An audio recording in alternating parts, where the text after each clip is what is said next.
Good morning.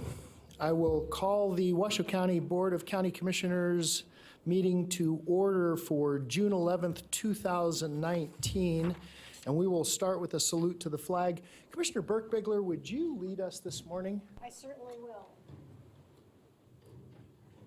I pledge allegiance to the flag of the United States of America and to the republic for which it stands, one nation, under God, indivisible, with liberty and justice for all. Thank you, ma'am. Madam Clerk, can we have a roll call? Good morning, Mr. Chairman. Von Hartung, Chair. Present. Bob Lucy, Vice Chair. Here. Marcia Burke-Bigler. Here. Kitty Jung. Present. Jeannie Herman. Here. County Manager John Slaughter for Present. the last time. Assistant District Attorney Paul Liparelli. Here. I am Nancy Parent, County Clerk. You have a quorum, Mr. Chair. Thank you, Madam Clerk. So before we get started, I just want to make a quick acknowledgement because I think it's important. We passed this, but we didn't have a meeting prior to. June 6th marked the 75th anniversary of D-Day. Most of us probably remember from history, no.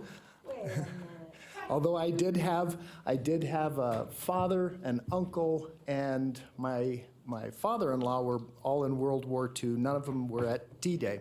D-Day, codenamed Operation Overlord, the battle began on June 6, 1944, when some 156,000 American, British, and Canadian forces landed on 5 beaches along a 50-mile stretch of heavily fortified coast of France's Normandy region. The invasion was one of the largest amphibious military assaults in history. Historians estimate that there were 4,114 Allied deaths on June 6th, including 2,501 Americans. On June 6, 1944, 4,414 men died so that freedom wouldn't. I'd like to just take a moment of silence for not just our World War II vets, but all of our veterans and our active military. Thank you.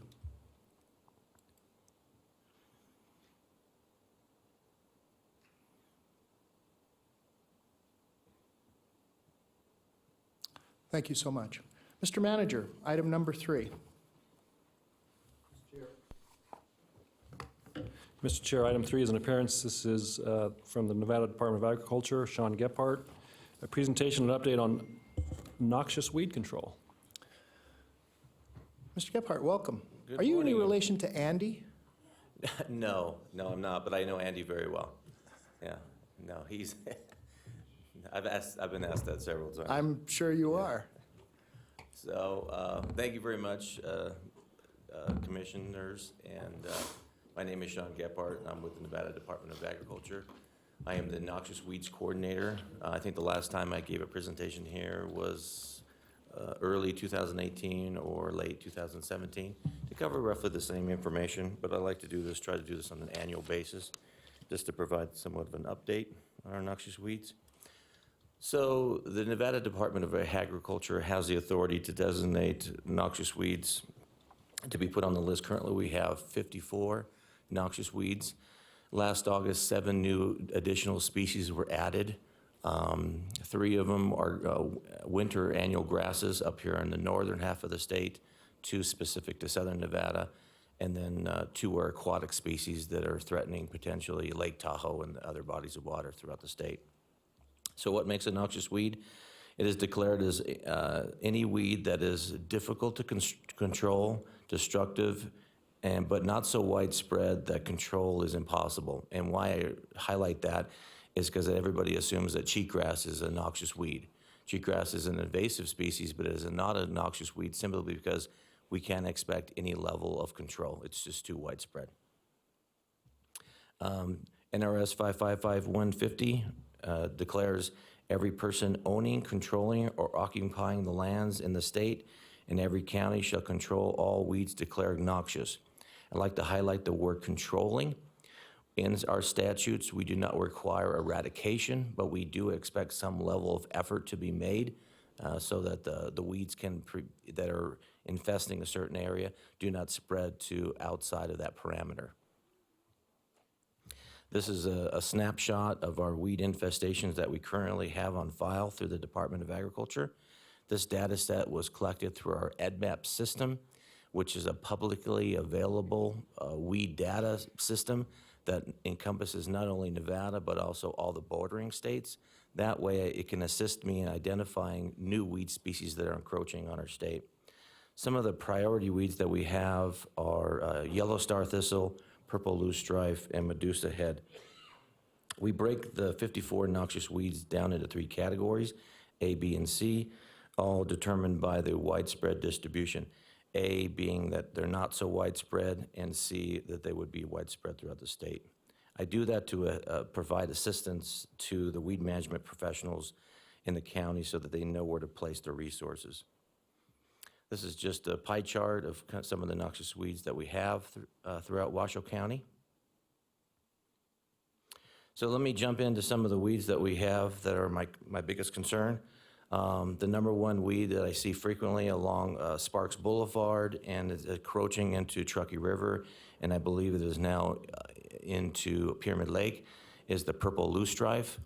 This one was sold widely as an ornamental plant during a phase when koi ponds were very popular in the early 90s. I used to sell this plant when I was in the nursery business, and it's beautiful. I understand that, but consider that 80% of our federally listed noxious weeds were introduced at one time through the horticultural industry. That it helped us kind of understand why they were beautiful at one time, but they've just escaped and naturalized. It can produce 2 million seeds a year and can get about 6 by 6 feet tall. Medusa head, and you'll see this if you were to exit where the Cabela's used to be. I guess it's called Bass Pro Shop now. But on the other side of the freeway, it's a mountainous area by an abandoned firehouse that is infested with Medusa head out there.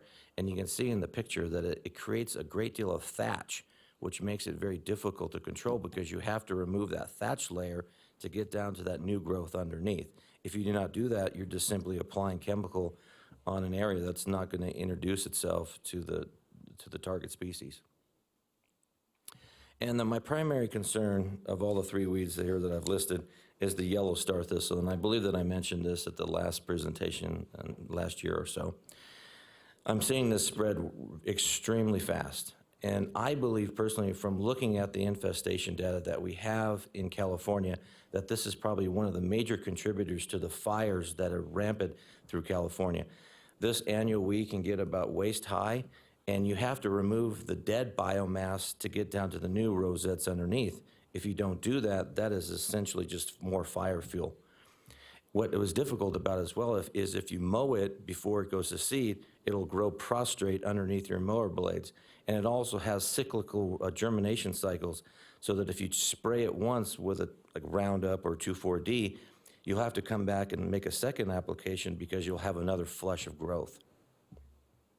So to assess the counties, back around 2004, under Kenny Gwynn's governorship, he introduced the in-state statute, the Weed Abatement Cost Share Program. And how this works is if the counties and the state see an area that is owned by a property that is not addressing the weed issues, the county can come forward and perform the abatement proceedings, and the state will pay in upwards of 80% of the cost to do the abatement. However, the county must be willing to put a lien on that property, and in the event that that property is then sold, they will reimburse the state. I believe it's a very good program. Currently, Douglas County uses this frequently. And they have yet to have, once a lien is usually moved forward, they usually pay the county to do the abatement. We also are working currently in developing what's referred to as a Cooperative Weed Management Association. And we are in the final phases. All we have to do is make it a nonprofit organization. And this is going to be covering Story as well as Washoe County. And this is a conglomerate of private citizens, public land ownership, and all weed management professionals. And we're going to focus on Washoe and Story counties in addressing noxious weed infestations. And by doing so, we're going to be able to apply for grants to pay for that weed abatement proceedings. The Nevada Department of Agriculture also has the Certified Weed-Free Forage and Gravel program. And what this does is that we go out to a gravel pit or a forage producer, and they want to sell their wares on federally funded projects such as highway construction projects, and we will certify it as weed-free. And so the benefit of that is that if NDOT wants to do a highway maintenance construction project and they have to pull in new gravel, well, we want to make sure that that gravel is not infested with noxious weeds. So we will go out and do the inspection, make sure it's clean, and then they can use that gravel on that construction project. It's a great program, and we're working diligently with NDOT to use that widespread. So some of the challenges that county weed crews face, as I mentioned, the fire fuel accumulation. They do have to remove the biomass to get down to the new growth. Spreading of traffic, such as the Medusa head. If you allow a lot of open traffic with off-road vehicles, they're just going to be moving that Medusa head all around because it gets stuck everywhere. Public perception, and I know this personally because before I was the noxious weed coordinator, I was in the EPA program, so we would receive calls from the public whenever they see a county weed spray crew wearing like a white suit and some green gloves. You know, there's a certain amount of public perception.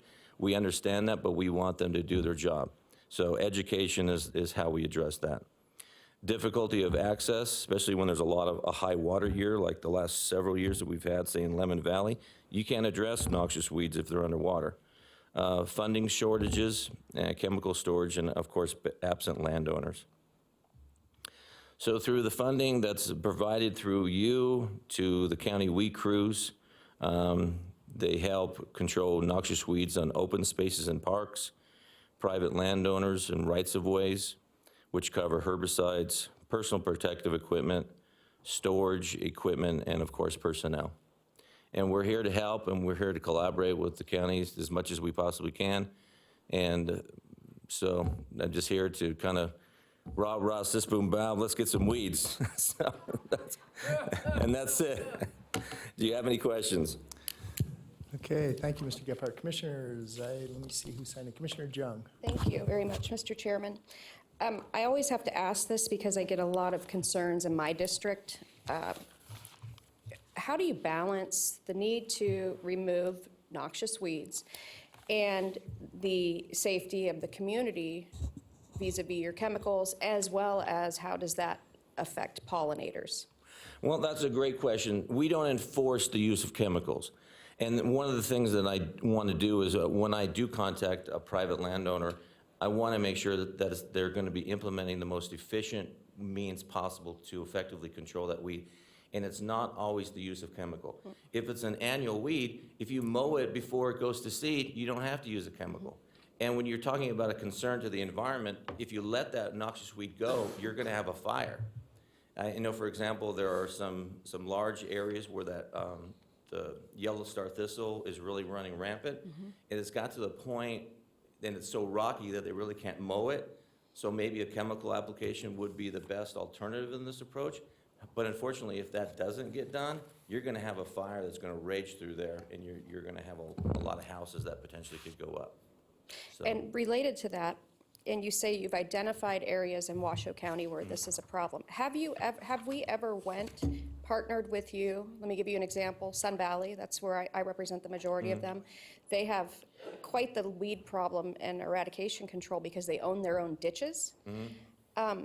Have we ever used that as a way to, do you work with fire prevention or the urban wildland interface? Because I always feel like, I've felt this before I represented Sun Valley, just living here. That is just a tinderbox waiting to go up, especially with mobile homes, which we all know burn very fast. Do you I mean, how do I go, if I can see something or see your map in better detail, how would I get you and maybe some other grant funders to clean up an area that is, you know, and here's the other thing, people that live out there don't have a lot of extra income, and many are elderly, so they can't even do their own pulling or mowing, or have you had any creative ways to solve that, or should we start that now? Well, the first thing that you have to make sure of is that it is a noxious weed, because a lot of people assume that like tumbleweeds is a noxious weed. They think kochia, anything that's basically just infesting an area is a noxious weed. We only have 54, and a lot of them are aquatic, a lot of them are grasses. So we do get calls frequently, and we say, oh, my neighbor has noxious weeds, and I go out there, and it's not a noxious weed. If it is, however, a noxious weed, by state statute, the onus does fall on the property landowner. Okay. If that landowner does not have the means of addressing the weed issue, I do the very best that I can to provide assistance. I have yet to really communicate with any of the commissioners directly. I work frequently with Colleen Wallace in addressing some of those. She's with the Parks Department. Yep. She's great. But if you would allow me to, I would be happy to reach out to any of the county commissioners that are interested. I believe up in Gerlach, we have a growing, active cooperative weed management association up there, and I want to attend some of their meetings. Okay. So I would love that. yeah, okay, Maybe yeah, you and I thank can maybe go on a tour of some of the areas of concern and then come up with a plan, either using Job Corps students or, for the labor is Mm-hmm. really one of the biggest issues. Hey, if that comes out of this presentation, that's fantastic. Great. Great, Thank you, thank you Mr. very much. Gephardt. Ms. Herman. Mr. Gephardt. You can't get Thought I away so exhausted my fast. time. Can't get away that fast. Okay, so in one of your, this map right here that shows the Washoe County, Yes, sir. Yes, ma'am. okay, it's very interesting to me that the noxious weeds, all the little dots are in the populated areas. So that makes me think that, stuff is going on car tires and on your tennis shoes, and all that seed is getting transported by people too, on trails. So, but in the northern part of the county, where ranchers are, you're not seeing that as badly because they are the stewards of the land and they do their job and they know how to get it done. So thank you for your presentation. And I would agree with that about 70%.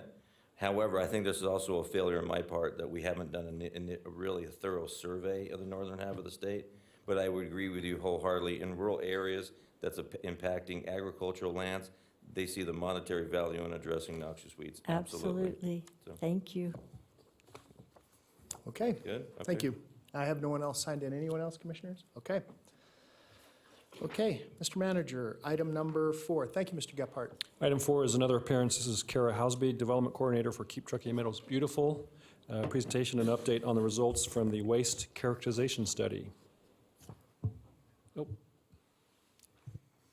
Welcome. Morning. You don't get Kara, you get me. I'm Christy Chakarolu with Keep Truckee Meadows Beautiful. Thank you for allowing me the time. I will try and be as brief and informative as Sean was. So let's dive into it.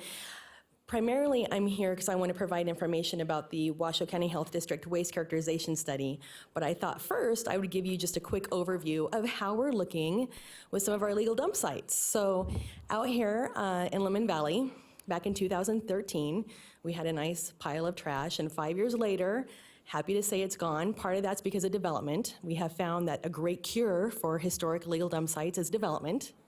Sad but true. Out in Hidden Valley, this site was a really endemic site. It got a lot of repeated dumping.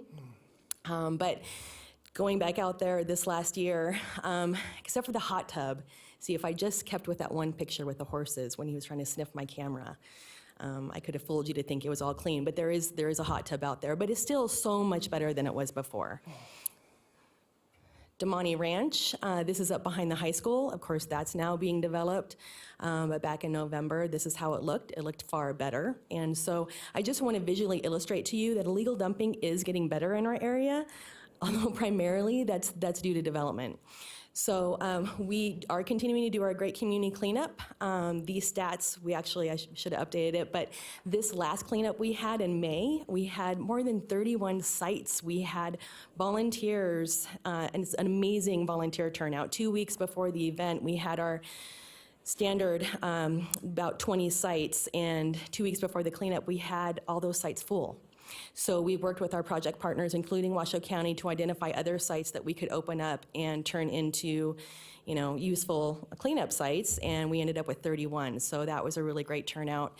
As many of you know, the litter survey is something that we conduct every year as part of our affiliation with Keep America Beautiful. And this is one of our key evidence-based programs to show how we're making an impact in the community. And you can see we did get a little bit cleaner this last year. The next litter survey will be conducted on July 11th. Adopt a Spot, I'm happy to say, is something we're continuing to do thanks to funding from the Washoe County Health District. You can see we have these different open space sites that are currently available for adoption. Adopt a Spot for us includes roadside litter cleanup, adopt a park, adopt an open space, and adopt a river. But our adopt an open space is the area where we need the most help finding adopters to help maintain and steward those areas. This is an Adopt a Spot map just to kind of give you an idea of what adopted sites or non-adopted sites are in your area. This last year, Sparks chose not to add any new sites, which is why it's a little bit light over there. Christmas tree recycling, as you know, is something that we do also at Christmas, during Christmas. The event will run for 2 weeks and 2 days this coming year. So education has become our big focus. We are so thankful to the support of the Washoe County Health District that helps fund our recycling guide. Our numbers have continued to increase, and we're able to expand our outreach efforts to the Spanish-speaking community. This past year, we were able to educate, the year prior, we were able to educate more than 4,000 kids. These last year numbers, we're just wrapping up the year right now, and we're looking at having educated over 5,000 kids. So we're really excited that we're able to increase our impact in that way. And just this last Monday actually, so she celebrated her 1-week anniversary on Monday, we hired a full-time youth educator, which is the first time in our history we've actually had a full-time staff person dedicated to youth. So we're very excited about that. So these are some of our numbers from the past year, and so according to the independent sector, which is a national valuation of volunteer hours, which they value volunteer hours in Nevada, the state of Nevada, at about $21 an hour. Our volunteers have provided more than $350,000 of in-kind support to the county. So that's just a summary of Keep Truckee Meadows Beautiful. Just quick, thought I'd be here, I'd go ahead and do that at first. And now for the Washoe County Health District. So the Washoe County Health District, they conducted a waste characterization study last year. They did one in spring and one in fall so that they could analyze what our waste consisted of. And so they took randomly selected samples and divided it into a grid. You can see there kind of how their methodology was. And this is them going through the trash, and I just have to say I'm ridiculously thankful I was not a part of this process.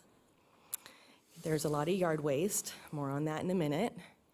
So here's the breakdown of what they found with the trash that we're sending to the landfill. As you can see, essentially more than half of what we're sending with the yard waste, the food waste, clean wood, dry recoverable fiber, that's all, more than half of the stuff we're sending to the landfill can be processed in a different way.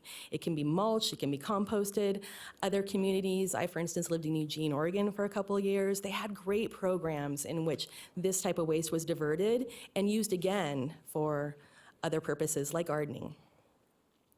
This is the self-haul rates, and the numbers actually stay the same. It's more than half. I mean, the yard waste increases, but then you got the food waste that gets reduced from the self-haul. But again, more than half of even the self-haul items are all recoverable items. This is the construction and demolition debris, and again, a lot of this material, the clean wood, the yard waste, all of that stuff can be diverted in a different way. So the innards are like rock and sand, soil, and if we can separate that, that can be reused. So the highlights show that an extraordinary amount of organic materials is being sent to the landfill, including self-haul. Again, an extraordinary amount of both inert and organic materials are going to the landfill. And all of this information, because I'm going through very fast, is on the Washoe County Health District website. I'm just using their presentation that's on there. And the construction and demolition findings, again, 37% organic materials, as well as 31% of inert materials. These are all things that can be diverted from the landfill. So as far as recommendations go, education is the key, which is why I'm here. Just want to make sure that you are all aware of what's happening in our community. And I'm hoping to light a fire so that we can start talking about it as a community. How can we divert these materials so we're not filling up our landfill with items that can be reused? So that's it. Thank you so much. I know at Tumwa, we've enjoyed a great relationship with you guys, so I'm glad to see that that's branched out. You guys have done a phenomenal job. Commissioners, any questions? Commissioner Jung. Thank you, Mr. Chairman, and thank you very much, Madam Executive Director. You've done a great job all these years and really raised the awareness and have turned this community. I think you started with the university to the Keystone Walk to clean up with students, and now you've turned this into a full-fledged consciousness all throughout the Truckee Meadows, so I can't say enough about you. I would like to put on the record for those who are interested, I'm a master gardener through the cooperative extension, so I'm always in the yard, and composting in this environment is very difficult. We had water going to our compost. It is not the easiest place because it's so very dry.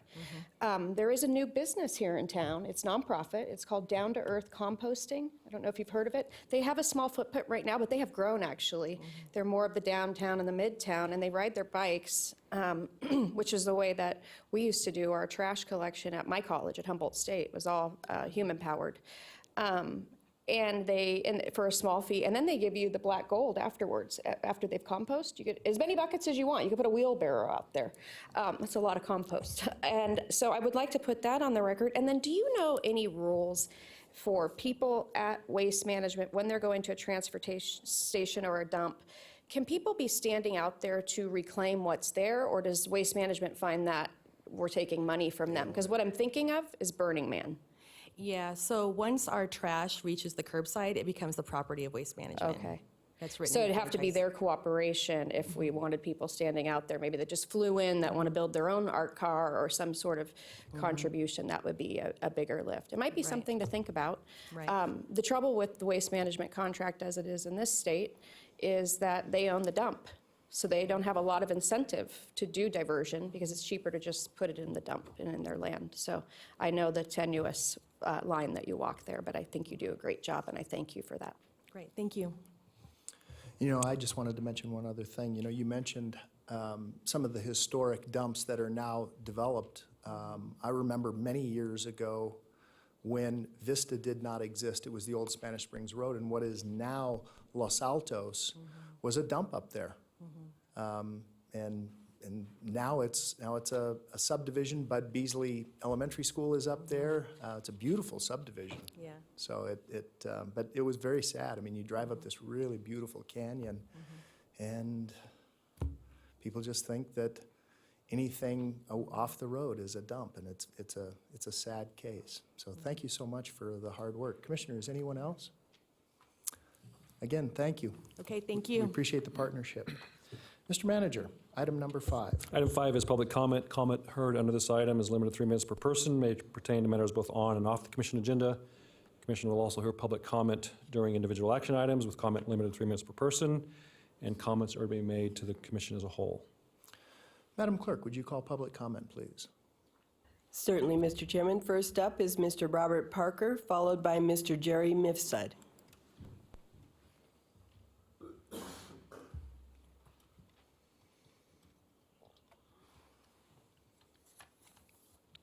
Dr. Parker, welcome. Thank you, Vaughn. Good morning. I'm Bob Parker. I live in Galena Forest. My career at Hughes, Boeing, and NASA has involved managing large groups of people, often in extremely difficult environments. One of the lessons of the years of doing that is you get much better results when you have a team that you're leading is very motivated and has high morale. Recently, one of the commissioners had made serious accusations that seemed to be intended to reduce the morale of our Truckee Meadows Fire District personnel. She's told fire staff that she wants Chief Moore dismissed and made negative comments about senior officers. There have been no allegations of poor fire life safety performance, only personal attacks.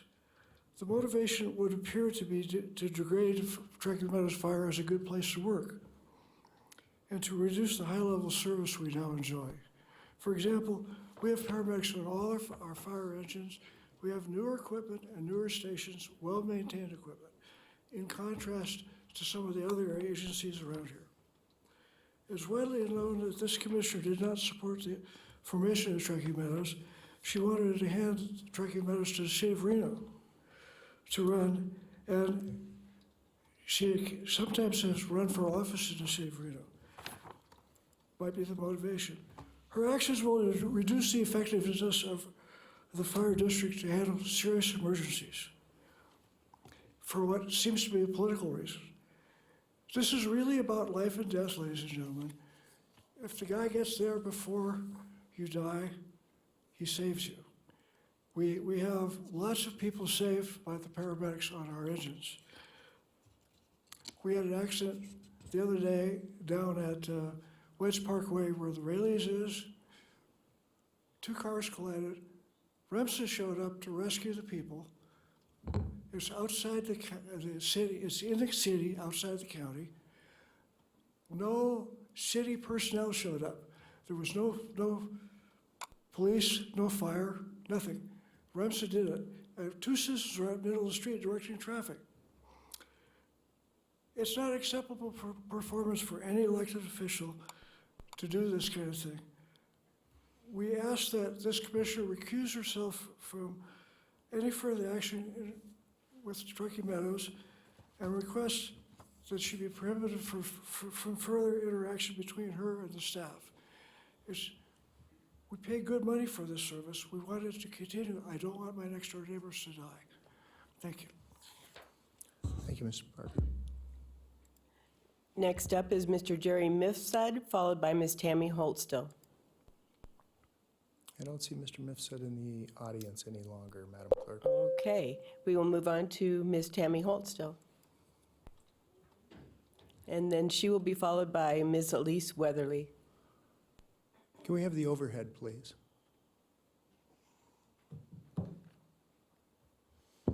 Tammy Holtstill, Lemon Valley Swan Lake Recovery Committee for the record. First, I'd like to start off by, last night was a North Valley's cab. And for some reason, staff decided to double book the secretary. So we had no secretary, we had no sign-in sheets, we had no where we could do our documentation on how we felt about a project. This is how we run Washoe County. That's very interesting. This is also how we run Washoe County. This is at Idaho facing Tupelo Street. This is not water from somebody's home. This is water that is in the culvert coming from Idaho Street. It is coming from where those pumps are at.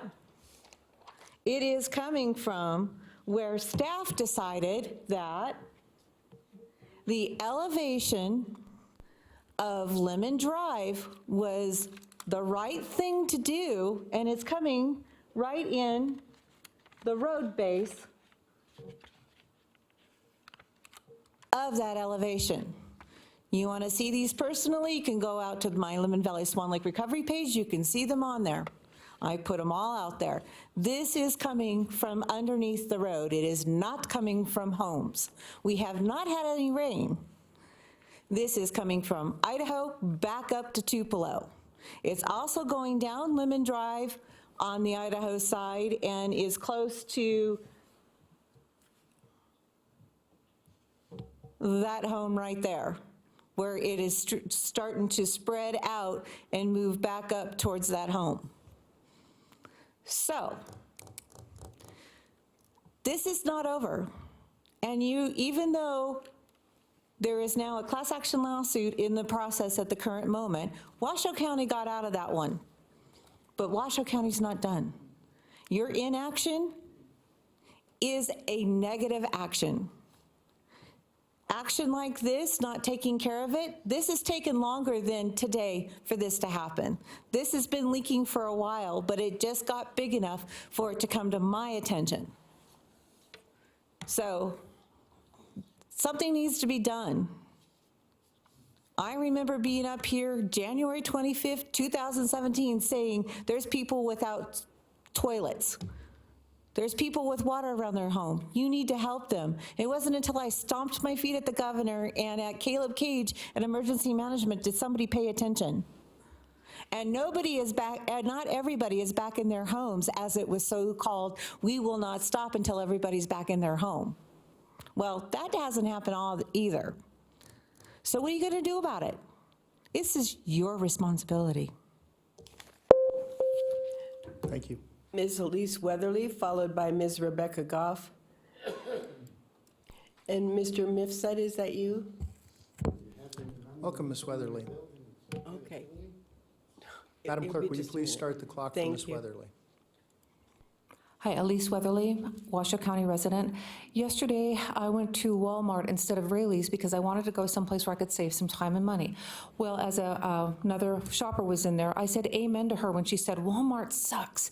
And I said, yes, they do, and we complained about it. And then I said, are you going to contact corporate? She goes, no, they won't do anything about it. Later on, I tried to find her, and I go, what we need to do is stop going there. If we have a complaint about something, our action or inaction can be either doing something or not doing something. So I'm going to start going to Scolari's and Rayleigh's from now on, and then maybe Walmart will pay attention to their employees and to their customers because both are very unhappy. I ran over to O'Reilly's today to bring them some brownies to say thank you to Stephanie, who is a great leader over there. And I was looking for a man named Randy Seaver. I said, I wanted to ask Randy Seaver, since you knew personally what Steve Bond at Summit Christian Church was like, that he lies and he has financial disorders and disruptions, why you, as a man, didn't do anything about it. Well, somebody broke the HIPAA law, and I found out that he's was in a accident with his motorcycle. Summit Church, I won't go there. As I was waiting for the lights going, why are these things not coordinated? Oh, inaction. They don't make sense. So I got to thinking, well, what about justice for all? Okay, so I had a chance to talk to one of the Geek Squad people. We had a good time at my house the other day.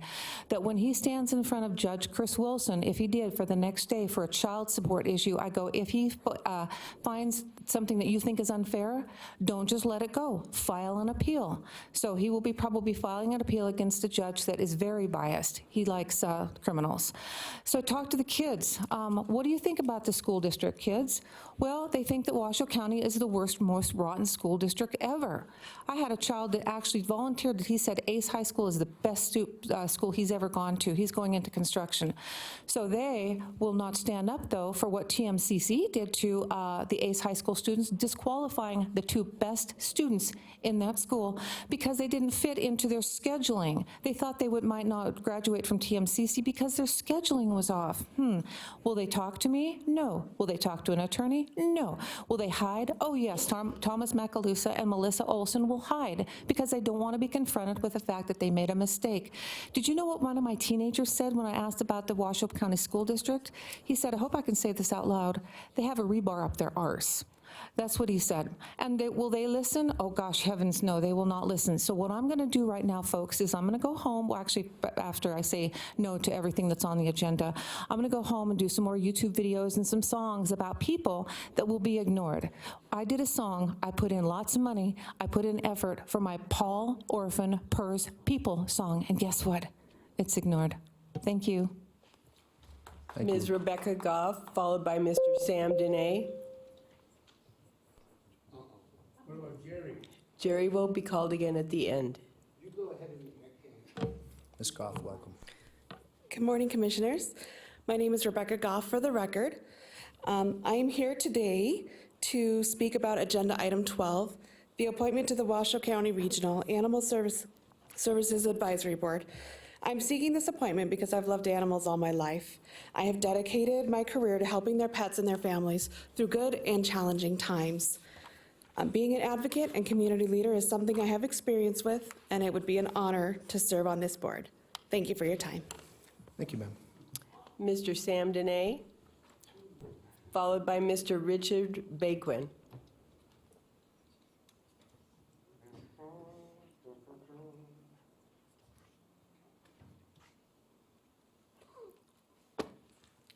Mr. Dene.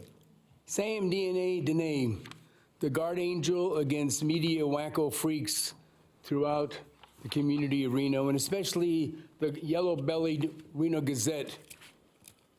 Bosses and reporters, You know, I'm an Air Force Academy graduate. I've been around. I've been to every city council meeting, county commission meeting virtually since 1993. A crusade that nobody really, not self-aggrandizing, but nobody in the history of America has fulfilled a crusade that I have been following for various reasons, philanthropically, meaning I do it all out of my own goodness of my heart for various reasons. I'm an Air Force Academy graduate. I flew fighters and bombers, B-52 bombers, defending the nation against enemies inside of the borders and outside of the borders. And actually, I used to think the enemies were mostly outside of the borders, but in my 26 years of crusading, I'm finding we have as many enemies inside of the border. They're just kind of like sneaky and conniving. Now, here we have this agenda right here, and I'm the common link for all of these meetings throughout the years. Everybody hates a know-it-all, but they really hate a know-it-all who they know knows it all, and that's Sam DNA, me. Here's this agenda. I'm guessing there's maybe 5 citizens in the room here. The rest are all here for their projects and special items. If you look through this agenda, there's $100 million worth of items that they're going to approve, or I'm guessing approve, just like the RSCVA over there. They've got a $70 million bond that's probably going to be rubber stamped, who knows what. I'm not going to stay and talk about it. And I'm not talking against the RSCVA, although I really am critical of their scheming and conniving with that Wild Creek Golf Course school scheme, one of the worst schemes that I've seen. And there have been a lot of nasty schemes, and they're not the only ones guilty. The school board, the city council, and you guys, all with your bully pulpit. I'm here to say this. I gave you a quick little background. You can look at my websites. They go on in throughout out into all the way to Mars, my websites and my promotions. And what I'm here to say today is that I don't know what could be done to properly acknowledge my humble brilliance. So I'm saying, as a starter, let's put a statue of me, let's put a statue of Sam on every street corner in Reno, Nevada. And does anybody disagree with that idea? If you saw what I've gone through and what I've done for this community through all of these years, you would say, we need 5 statues on every street corner. Thank you, Mr. Dene. And thank you for thanking me. Mr. Richard Baquin, followed by Mr. Jerry Mifsud. Welcome, sir.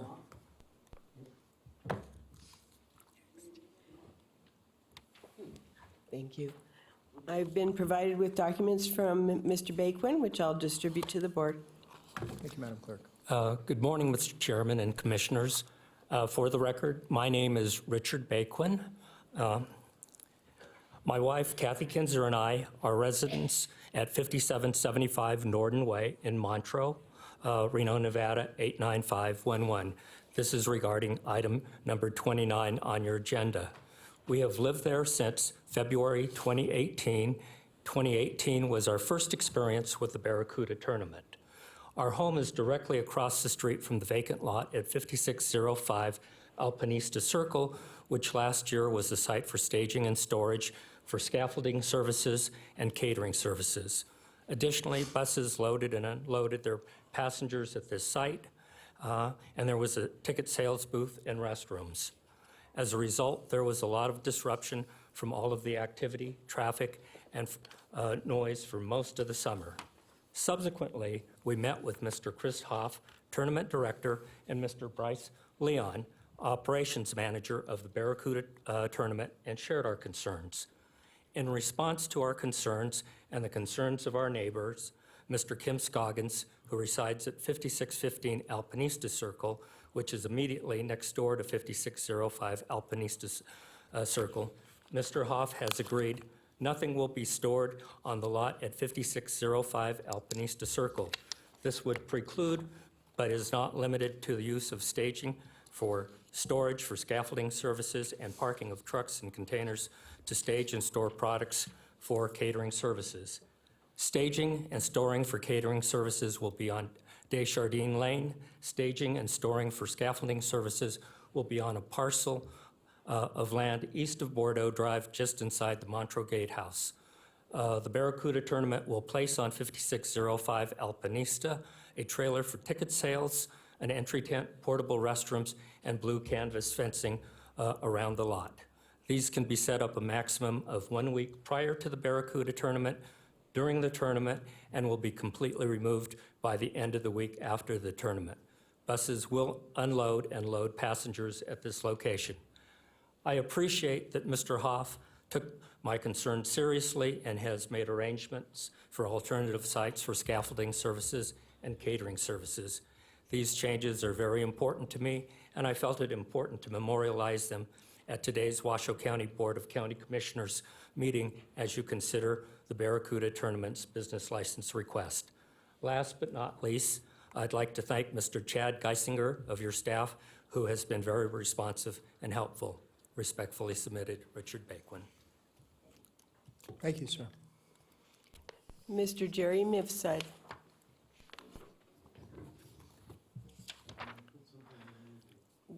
We'll need the overhead, please. Go ahead. Mr. Mifsud. Well. Welcome. Go ahead, put it down. Put it down face up if you want it to show See on the screen. On the light area right there. Never been here. You're not like the city council. They don't have a barrier in front of them. Face up, other way, other way. Face up. There you are. Well done. See that ring? I got that in Haight-Ashbury in 1967. Anyway, What a beautiful bauble. I was not a hippie. Anyway, well, you started my time in arranging this. You owe me 15 seconds, at least maybe. But anyway, good morning, folks. I've been here in the past talking and being compelling about the part. Am I hearing something? About the party that us seniors are throwing for you young people in Paradise Park, July 14th, right off of Paradise Drive. I invite all the seniors. You know, about 20 minutes ago, there's 50% seniors in this crowd. See how we work together? July 14th, from noon till 4:30, us seniors are throwing a party for ourselves. It's a free party. I'm sanctioned by the fiscal agent, Sierra Arts Foundation. I've been given generous money from the city council. Oscar Delgado, 500. Bonnie Weber, 500. And the mayor. After I remarked something about giving up a haircut and a pedicure, I might have said that to you. I apologize to you, sir. I need those things. You remember when I said that? You never forget. It's all right. It's all right. I'll make it up. But anyway. So on this Sunday, there'll be food trucks. Every song you hear will be a music memory. The songs that we heard from our parents, the big bands, Frank Dean, the Beatles, Elvis. The whole event will be surrounded by senior service tables, so to help my fellow seniors make better choices. My objective is that day for us to powwow together as seniors and then go out in the community looking for the senior, my brothers and sisters who are falling through the cracks. We have to find that senior. You have to be strong. We're not going to ask you or tell you what you owe us. We just want you to help us uphold our dignity and pride. And our sweatpants and our Hawaiian shirts. Getting older, I don't like the word old, is a rude awakening. Our wisdom was developed by having been there and done that, but the senior today moves onward by believing we are still here and we're not done yet.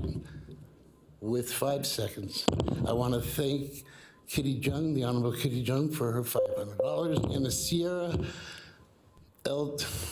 Sierra Citizen Advisory Committee. Thank you. That's it. Well done. You gave me, we're about even. And Mr. Thank you, sir. Mr. Mifsud, if I could get your overhead document for the record, please? You want this? Yes, Yes, please. sir. Thank you. Yes. Oh. It has to go on the record. Well, we can negotiate that, huh, Cappy? Okay. Mr. Manager, item number 6.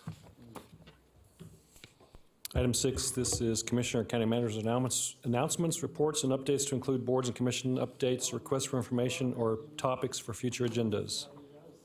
Okay, so I'm going to start off this morning, and I think that this is appropriate. I'd like to ask staff to come back with the possibility of putting deed restrictions on Wild Creek Golf Course, what's left of it. I recognize it's zoned PF, but what I'd like to see is that it remain either a golf course or a park or open space into perpetuity. And so I'd like staff to bring that back so that we can have that discussion. And that is all I have. I have no other commissioners signed in. Is there anyone else? Commissioner Jung. Thank you, and I support that, Mr. Chairman. I know those are your constituents and kind of border on my constituents. Actually not mine, but. But I think that to show good faith to people who paid a premium to live on a golf course, it always costs more to live on a golf course. Don't ask me why, because I wouldn't want people walking around in my backyard. But that, there is a premium that is paid, and shame on them, or shame on them not reading their contracts correctly, or maybe their realtor wasn't so honest about it. But I think we owe their investment. We know that there's going to be a beautiful high school there, but all the stuff that is around that, I think we should, as good stewards and being thankful for the constituents that have stuck it out with us through all of this. These are longtime residents there. That we can give them a way that they know this is not going to change anymore. This is a big change for them, we know that. And it's a necessary change, and I think they understand that. They just want to be able to predict their life as it goes forward, which we all do with our private property. So I will support you on that and help you with that. I have a giant map, too, if you would like to see how it's zoned now, too, in my car, by the way. I'm sure you probably already have it, but it's a good thing to hand out to them, too, so they know what they're looking at. The citizens. I just want to announce on May 30th, I went to the Eddie House press conference to announce that they have found a facility. Eddie House is for homeless youth here in Washoe County.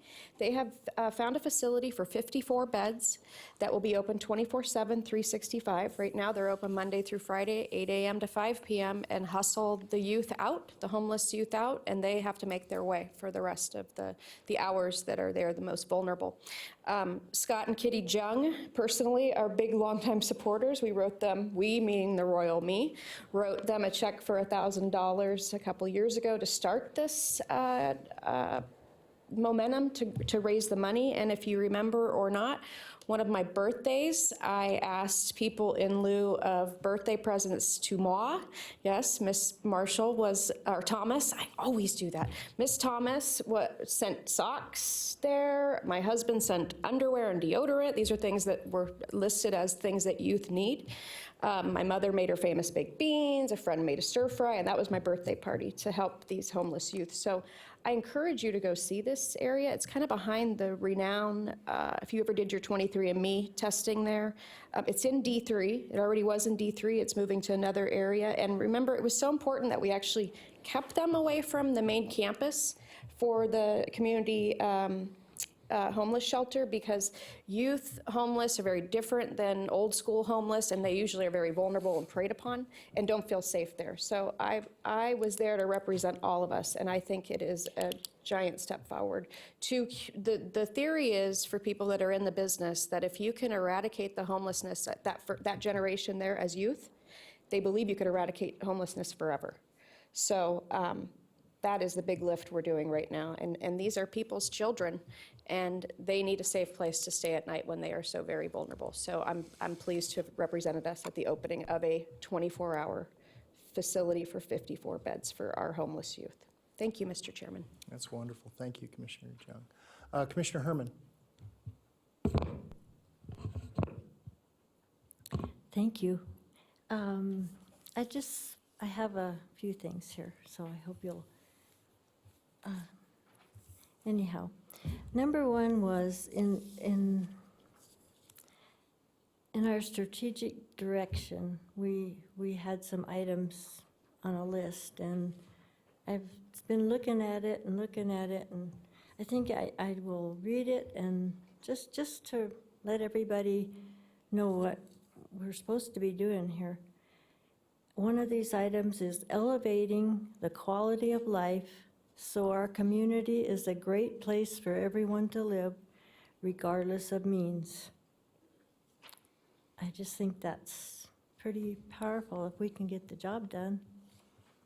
I had a request from some folks, the Jack Six and Air Sailing, and they've made a request that maybe a grader could run over that road and Winnemucca Ranch Road, because they're having a lot of events out there. There's a boys camp, and then the Air Sailing is having some really big trainings and races, and their gliders are kind of fragile in a lot of ways. And so if the road could have a grader go over it, you know, it would sure help them. This would be a good time of year to do it, I think. I know it's a little dry, but it might be helpful if that can be done. Please let me know. And I even had a letter from Mr. Lord, who is kind of the head guy out there at Air Sailing.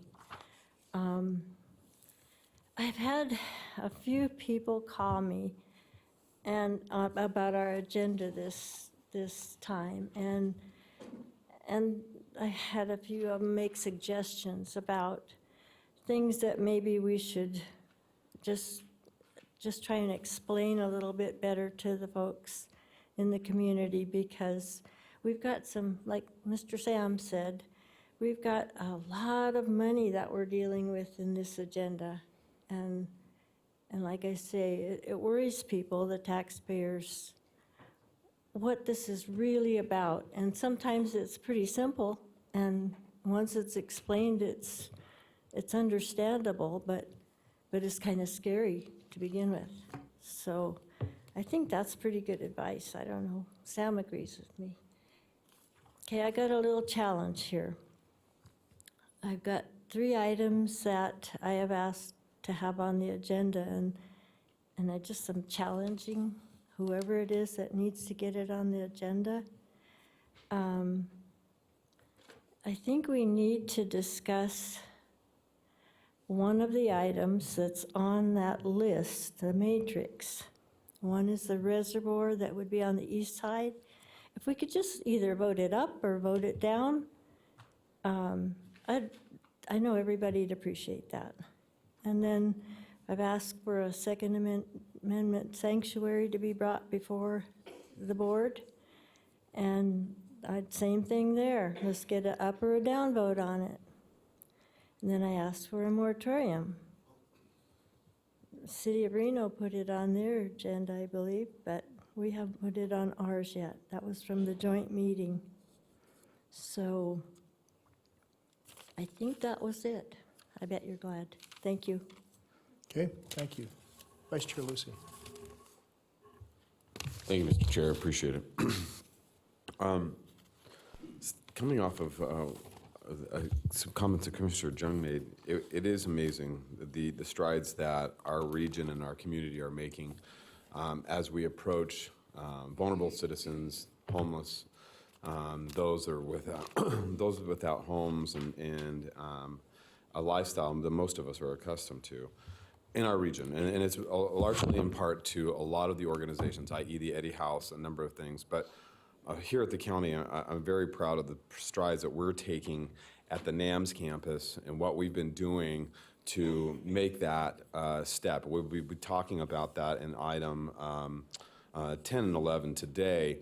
However, but I want to bring it out, the NAMS campus, we at the county have also been now taking the leadership role on this Community Homeless Advisory Board. We will be running that for the next year, the organization, to really help bring together the region as a whole and all entities to achieve or address what the next steps of homeless look like here and how we help those individuals. But the NAMS campus isn't the silver bullet to solving homelessness. It's going to be about continuing a continuum of care and creating an ability to approach it from a number of different facets. So I want to thank the Eddie House for their ability to continue to grow, all the community and faith-based communities that are out there that are helping drive that message forward It's important what we're doing, but it's going to take a collaborative, cohesive effort to really address homelessness. But I think what we're doing from a standpoint of the NAMS campus is a good first step. And why I bring this up is that I met with some individuals, and there are a number of individuals, within our justice system, Judge Riggs and Judge Pearson, who've been very active with their community court, that have done a number of different things, bringing groups together. Joe Arascata and his wife, they do a number of things with Nevada Fiduciary Solutions, helping individuals manage their SSI and different payee solutions for those individuals. It's that type of, and so what I would recommend and what I would ask Mr. Chair is that we put together a task force here at the county that's based around our system that kind of helps bring the whole group together. I know we're doing it at the CHAB, but I think the county really needs to be the leader. And I don't think it has to be under, as much as I see Ms. Howell and her ability to do it through Human Services, I really think that falls within the manager's office, something that we can come to help organize some sort of an initiative. And I would ask for some sort of a 2-hour rule or something, some kind of request, so that we could build a task force, a chairman's task force or a county task force or a regional task force of some sort, outside of the CHAB to really start, because there's difference between action and motion. Unfortunately, we can go through the motions, we can look to seem like we're doing something but never get anything done, or we can really find a goal at the end of the light and have some action behind that and really get something done. And I think it really takes some concerted effort to build a plan and put these people together and really build something to help address this going forward. So, and whatever that looks like through group work, I'd be happy to participate and continue to make that, because there are a lot of people out there who are willing to help contribute and address this issue. Because we talk about the homeless shelter, and which is not under our purview; it's under the city of Reno. But there is no accountability at the homeless shelter. Individuals can come and stay there for free. They don't have any. There's no accountability through a VOA. There's some challenges there that we have to address on a going forward basis, and so somebody's got to address this stuff. And it's something that I'd like to have a greater discussion about. Secondly. As you know, I've participated quite heavily with the OZs, or Opportunity Zones, here in Northern Nevada, and had continuous conversations. One thing I would like staff to look into is this GIS planning. They're a group out of San Francisco that works and integrates their software into our GIS through ESRI, and allows to identify spots, parcels that are within the Opportunity Zone, if they qualify for the Opportunity Zone or not, some type of software integration to help those individuals, that whether it's investors, whether it's public entities, to identify what the process is through OZs. And it's a tool that they have, a software tool, and it's called Zoom Prospector. So something that we could, if we could get staff to take a look at, I would be interested in seeing if we could integrate that into our stuff. Other than that, that is it. That's all I have. Thank you, Mr. Chair. Okay, thank you, Commissioner Lucy. Commissioner Jung, I have you signed in again. I forgot. Oh, it's okay. I forgot, and then the vice chairman reminded me as well. I think that's a great idea, because these are people looking in the Opportunity Zones, these are people looking for a tax shelter. This is a bipartisan supported federal program, because as we know, it reduces blight if people invest in areas that other investors are not willing to take the risk. This kind of mitigates the risks and offsets their taxes for 10 years, their capital gains, which is a win-win as far as I'm concerned. That's why it was supported almost unanimously at the federal level. And I know the way I've been doing it, poor Mr. County Manager, is calling and going, is this in the Opportunity Zone? And I've been getting phone calls from New York City. Hey, I got your number online. Do you know anything about I don't know anything about Opportunity Zones. I mean, I know where they're located. So I think that is brilliant, because we also are letting some go, I feel like, because it hasn't been organized. And that's not a criticism of this organization or anybody who was supposed to organize this. It's a new program. People don't know how to identify it. I did as much as I could with somebody, knowing as little as I do about capital gains and how important that is to to offshore it for a while. I have no clue about that. But I think that is well worth spending our county money on, because people can internationally, wherever they're at, which is the future of work anyways, can do a nice search, make sure we're up there on the Google search, use the Google, as my mom says, and look on that search and be able to identify immediately, because as people know in business, time is money. And calling Commissioner Kitty Jung of District 3 and saying, hey, I love this opportunity zone across from UNR, what can you tell me about it? Let me call Mr. Manager and let's see what we can do for some talking points. He had to send emails out for me. So it was clunky, to say the least, but because it is so very brand new. And what I understand, I don't know, with your relationships with the majority and the president and your party, I think they're extending this. And they're using it, and I want us to be up there, of course, because I'm competitive. They're using model communities and asking for submissions for that to make the case to continue this win-win bipartisan approach to dealing with people that have capital but are afraid to invest it. And there's nothing better than that as far as a woman who has to oversee a budget that barely covers our bare necessities. So I'm full support with that, and think we should get it done yesterday. Lucky you, Dave Solaro. I do want to bring to everybody's attention, the little red book isn't read anymore. This is the Art Town book. If anybody would like their own copy, please get a hold of me. I'll be sure to mail you one. I usually grab 5 or 6 and do my own deliveries in my neighborhood for people who know that I will be there for them. But I want to say, it's been a few years now that Washoe County's been a major sponsor of this.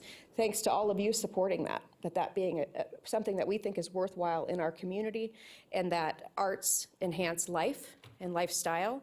And I want to bring your attention to the Art Trail, which was created in partnership with Washoe County, Art Town, and Burning Man, to bring the arts alive at all these different mediums for people who may not think they're into the arts. So here is the little red book. It's not read anymore. Happy to send you one if you give me a call, or call our front desk. I think everyone should have one in their hands. Most of these are free and open to the public. So please take part of a town that is full of art year-round, but July is Art Town in Reno. Thank you. And Washoe County. Okay, Mr. Manager, before I turn this back over to you for your comments, I wanted to make mention, just sort of wrapping it up on our end. Yesterday, Manager Slaughter, ACM's Thomas N. Voletich, and I were honored to be in attendance at the NNLEA, which is the Northern Nevada Law Enforcement Academy graduation. It was wonderful, very, very, very well attended. 22 cadets are now police officers. Graduates are going to the Sheriff's Office, Reno PD, Sparks PD, UNR, and Juvenile Services.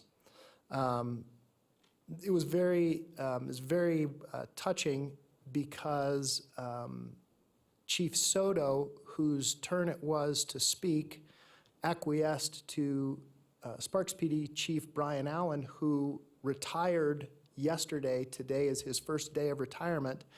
And so City of Sparks Chief Brian Allen was honored to make the comments to the new peace officers, and saw his own son graduate from the academy on his last day before his retirement. So congratulations to the Allen family. And then I would also like to congratulate the new chief of police in the city of Sparks, Pete Kroll. And so that is all I have, Mr. Manager. What do you have? You will wait till the end. Okay. I have no other commissioners signed in. Madam Clerk, will you queue up the next item?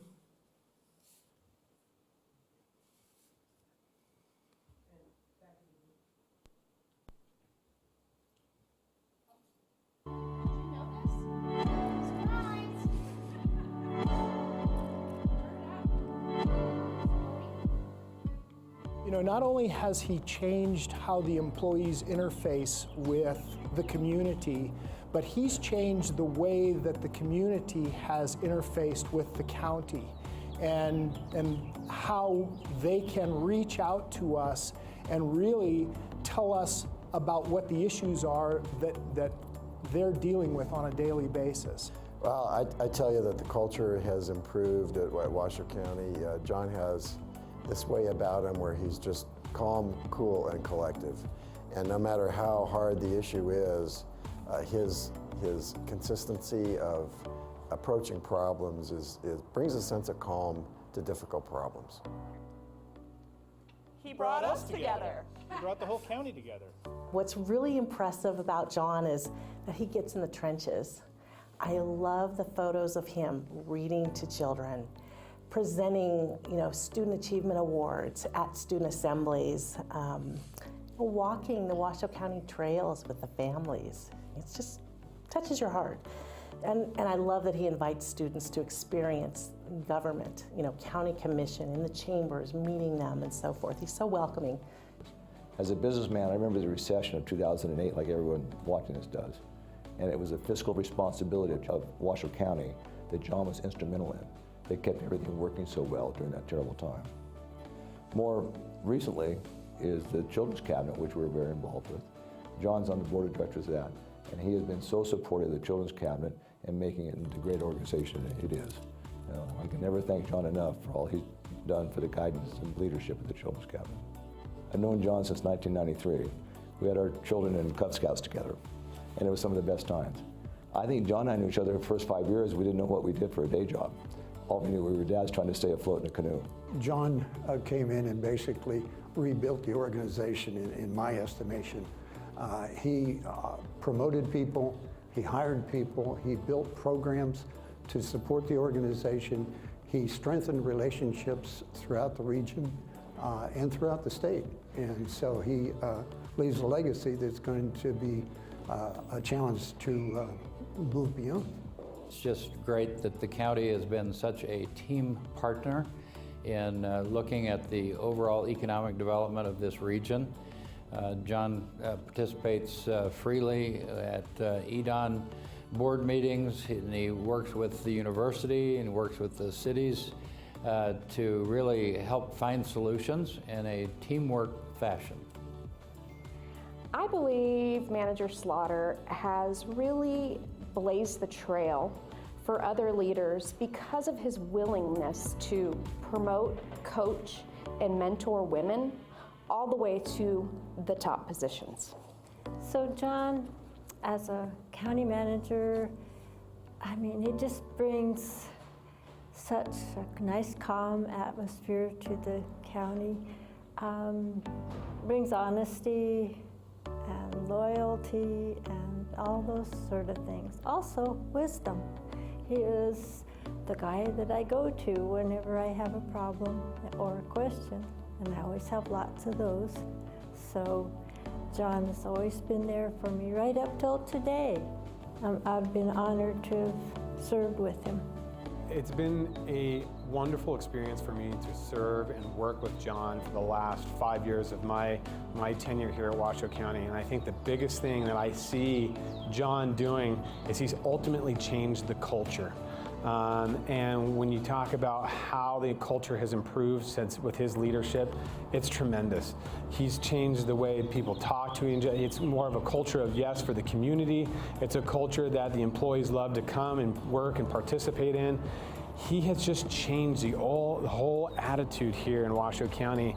And he'll be greatly missed, and I can't tell you how important he's been in my role as a commissioner for the last 5 years. I'm really going to miss him, and I wish him the best in his retirement. But like I said, he's going to be my favorite Boy Scout for the rest of my life. Since John Slaughter has become county manager, the increase in the county's association with the arts has been tremendous. So there's nothing more exciting for me than to see John Slaughter at Art Town events and to see how excited he is. Last year at Dragon Lights, he was so excited about people coming through the Arboretum and experiencing Art Town and the county all at the same time. It's tremendously exciting for me also when I see Melinda and John standing up and dancing in the audience at the Robert C. Hawkins Amphitheater during our town events. Organized, much better attitude of the employees. I think it's just been a very, very positive run for all of us, and I will miss him so much.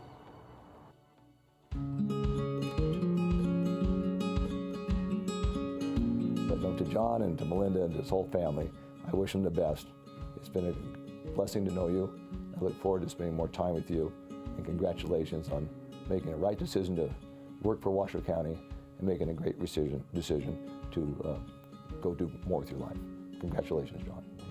So long, John. It's not goodbye, it's just see you later. Our kids will always be in touch. And I'm sure I'll see you in Texas, because I know you're going to invite me down there, right? Well, best wishes in your future, John. What many people don't know is that you and I grew up in towns just 15 miles apart in Kansas, and we both went to Emporia State University for our undergraduate school. So it's always good to see a Kansas boy make good, and remember that Kansas is a great place to be from. I don't want to say farewell, rather welcome John to the next chapter in your life. All your friends here at the Education Alliance look forward to more great work together and some more good times together. I have always said that you have been one of the very best, if not the best, county manager that we've ever had. And I just appreciate everything that you've done, and I appreciate your friendship. Take care. Okay, John, you have a great retirement. We're going to miss you so much, but we intend to see you back here again. Enjoy yourself. Bye-bye. Happy trails to you, Mr. Slaughter. John, enjoy retirement because the honeydews are coming in multitude. John, it was a pleasure working with you. You're a great person, a great guy. You have a fantastic family. We wish you and Melinda the best in the next chapter of your life. Hey, John, best of luck to you in your retirement. I am profoundly jealous, and hopefully I'm not going to be too far behind you, brother. So enjoy your retirement. Ciao. Arrivederci. Auf Wiedersehen.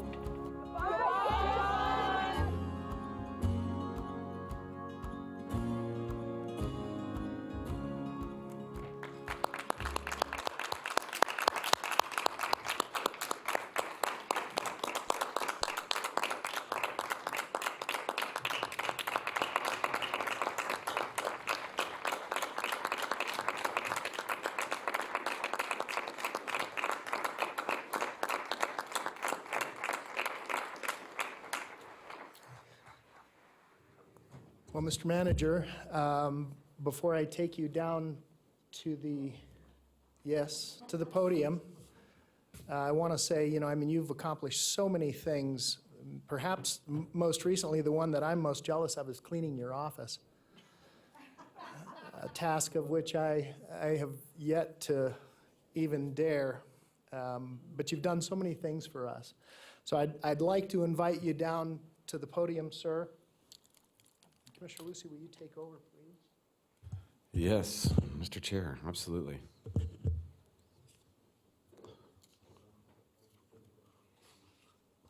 So this is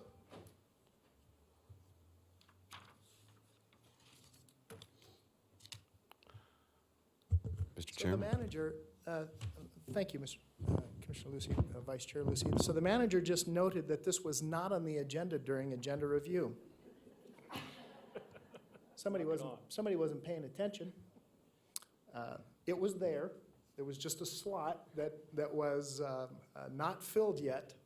But we do have a proclamation for you, and I'm intensely proud to have worked with you for many years. And I've often told this story. The first time I met John Slaughter was through the CAB training program in the early 90s, when he oversaw Leslie Roylance and Bob Webb. That was the very, very first time that we had an opportunity to meet. He was a planner.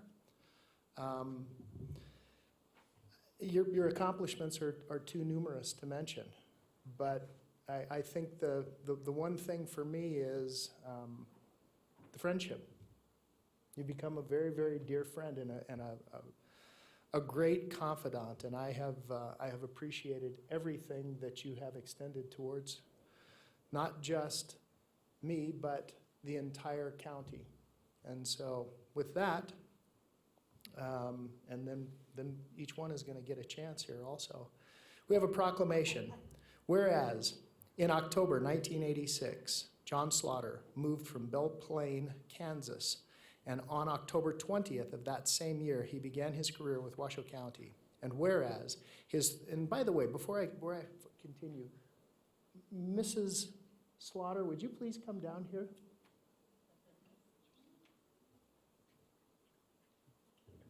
You must have known the jig was up when you saw your wife sitting in the audience. No, I didn't, actually. That's why she was here. Uh-oh. So, please join us. And may I say Melinda. Whereas, his 33-year career included the following positions with Washoe County: planner, strategic planner, senior strategic planner, strategic planning manager, director of management services and government affairs, acting assistant county manager, then in 2013 appointed county manager by the Board of County Commissioners. And whereas, as one who has risen from the ranks, John's management philosophy articulated a simple vision: to empower county employees. And whereas, during his tenure as county manager, John has embodied 3 values of Washoe County: effective communication, integrity, and quality public service. And with that in mind, started the Washoe County Leadership Program, allowing employees to carry out those values. And whereas, as a regional leader, John's focus was on citizens and how Washoe County's programs and services impacted them every day. And whereas, through honesty, loyalty, and trustworthiness, John's guidance and management style paved the way for new and innovative ideas and practices to help Washoe County and the region flourish. Now, therefore, the Washoe County Board of Commissioners does hereby owe John Slaughter a tremendous debt of gratitude and thank you for dedicating 33 years of public service to our employees and the citizens of Washoe County. It's dated this 11th day of June 2019, and it is signed by my hand. Mr. Slaughter, it is my pleasure. Appreciate it. So that is yours. That is your proclamation. And then we have one more thing. Did you want me to answer that? I can do it. This is a certificate of appreciation upon retirement. And as Chief Moore mentioned, I too am jealous, not of the situation, but just having some time to be able to dedicate to things that Melinda may have for you to do. And lanterns. So, Mr. Slaughter, I'm going to turn the microphone over to you for just a moment, and then I'm going to allow commissioners. Well, I was surprised, I have to say. Thank you. So first and foremost, I must thank my family, my wife, Melinda, our boys. They've been along this journey as well the entire time, and I just want to say thank you to all the late nights and phone calls during vacations and being on the phone at dinner and restaurants. So thank you for everything, Melinda. It's been, without your support, I couldn't have done this. Absolutely couldn't have done this. To the commission, I just want to say to each and every one of you, thank you for your leadership. Thank you for your dedication to public service. I think we all know that a lot of times it's maybe not appreciated, the sacrifices that you all make. And so thank you for that. Thank you for your leadership. To my management team, all of our department directors, my assistant county managers, just a debt of gratitude for everything that you do. We have, I'm convinced, we have the best management team, bar none, in public service. So thank you for everything that you do every day. And last but certainly, I purposely left to the end to the employees of Washoe County. I think in my announcement letter, I mentioned that the heart of the organization is our employees. They every day come to work, 24/7, 7 days a week, come to work with one thing in mind, and that is we're going to serve the public of Washoe County, and that can't go unnoticed ever. The proclamation mentions a little bit about my management philosophy. I truly have believed and it's been seen that my approach is to give initial direction, a possible outcome, and then get out of the way. And at the end, and which is where we are today, at the end, say thank you for what you do. So to all of the employees of Washoe County, thank you for all the things that you do, because without our employees, nothing that we do is achieved. So thank you to them. So with that, Mr. Chair, Commissioners, thank you. Thank you.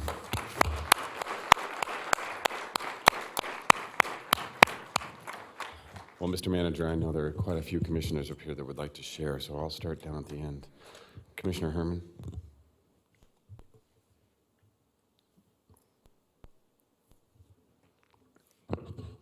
I just want to say thank you back to you because, you know, this is my only county manager I've worked under. So thank you very much for all your help in teaching me what we are supposed to be doing here.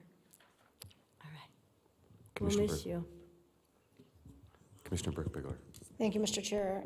John, I can't tell you how much I appreciate everything you've done for me. You've been a great leader for the whole team, but you've given me great guidance since I've been on this commission, and I really appreciate that. And I am going to miss you a great deal, but I do know you'll be around, so we'll get to see you again, and it's just in a different role. So thank you very much. And Melinda, thank you for sharing him with us. Commissioner John? Sorry. Happy trails to you. I hope you get to explore all those mountains and hard hikes that I wouldn't want to go on with you, but I think just because I don't like hard hikes, but I know that in your heart and soul, that's where you get rejuvenated and where you find your inner peace. And I think working for 5 elected officials is a good thing that you don't have hair on the top of your head, because you would have pulled it out. I know that we can be very needy and sometimes forget that you have a whole family behind you that you need to dedicate that time to. And I deeply respect you for that you turned that around and said, listen, for all your staff, that you are not a 24-hour call center. And every emergency that we get, whether it's a pothole or a blinking light that's not working, it does not take the time between you and the loved ones that mattered the most to you. And I don't have to encourage this because I know it's in your heart and your soul and in Mrs. Slaughter's soul, which is you will continue as a public servant, because a public servant is always a public servant. And I echo what Commissioner Burke-Bigler said. Thank you, Mrs. Slaughter, for allowing us to have so much of your life partner's time.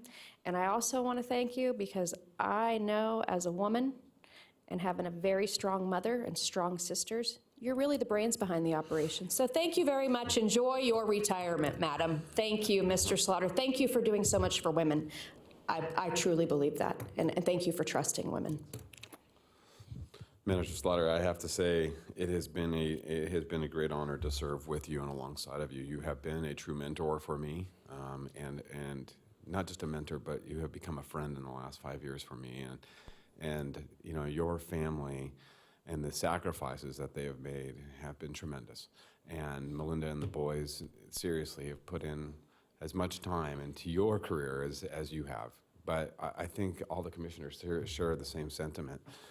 You've always put the organization first. You've always chose the organization over yourself, over everything else. You've always chose to make sure that this county continues to run and is the best it can possibly be for everybody involved. For all 500,000 citizens that live here within Washoe County, they have maybe not necessarily understand, but owe you a debt of gratitude for the last 5 years, for your continued service that you've put in and day out.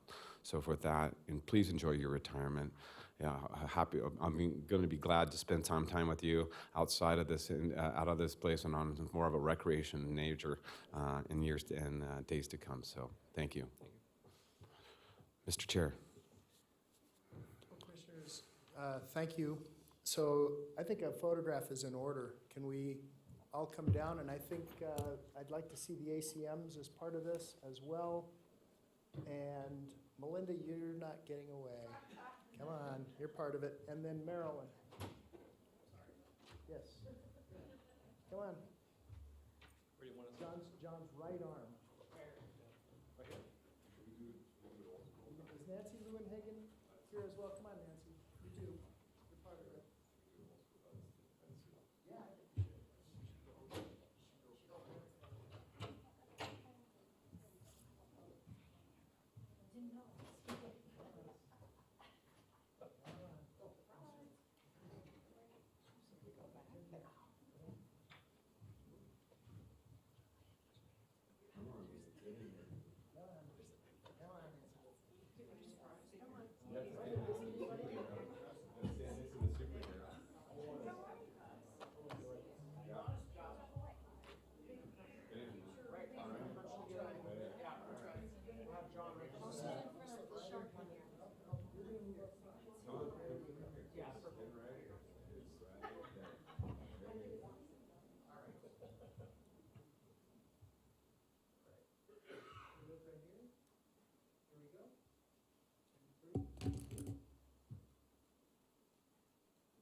Okay, so I will, before I make the motion, I need the clerk to call public comment.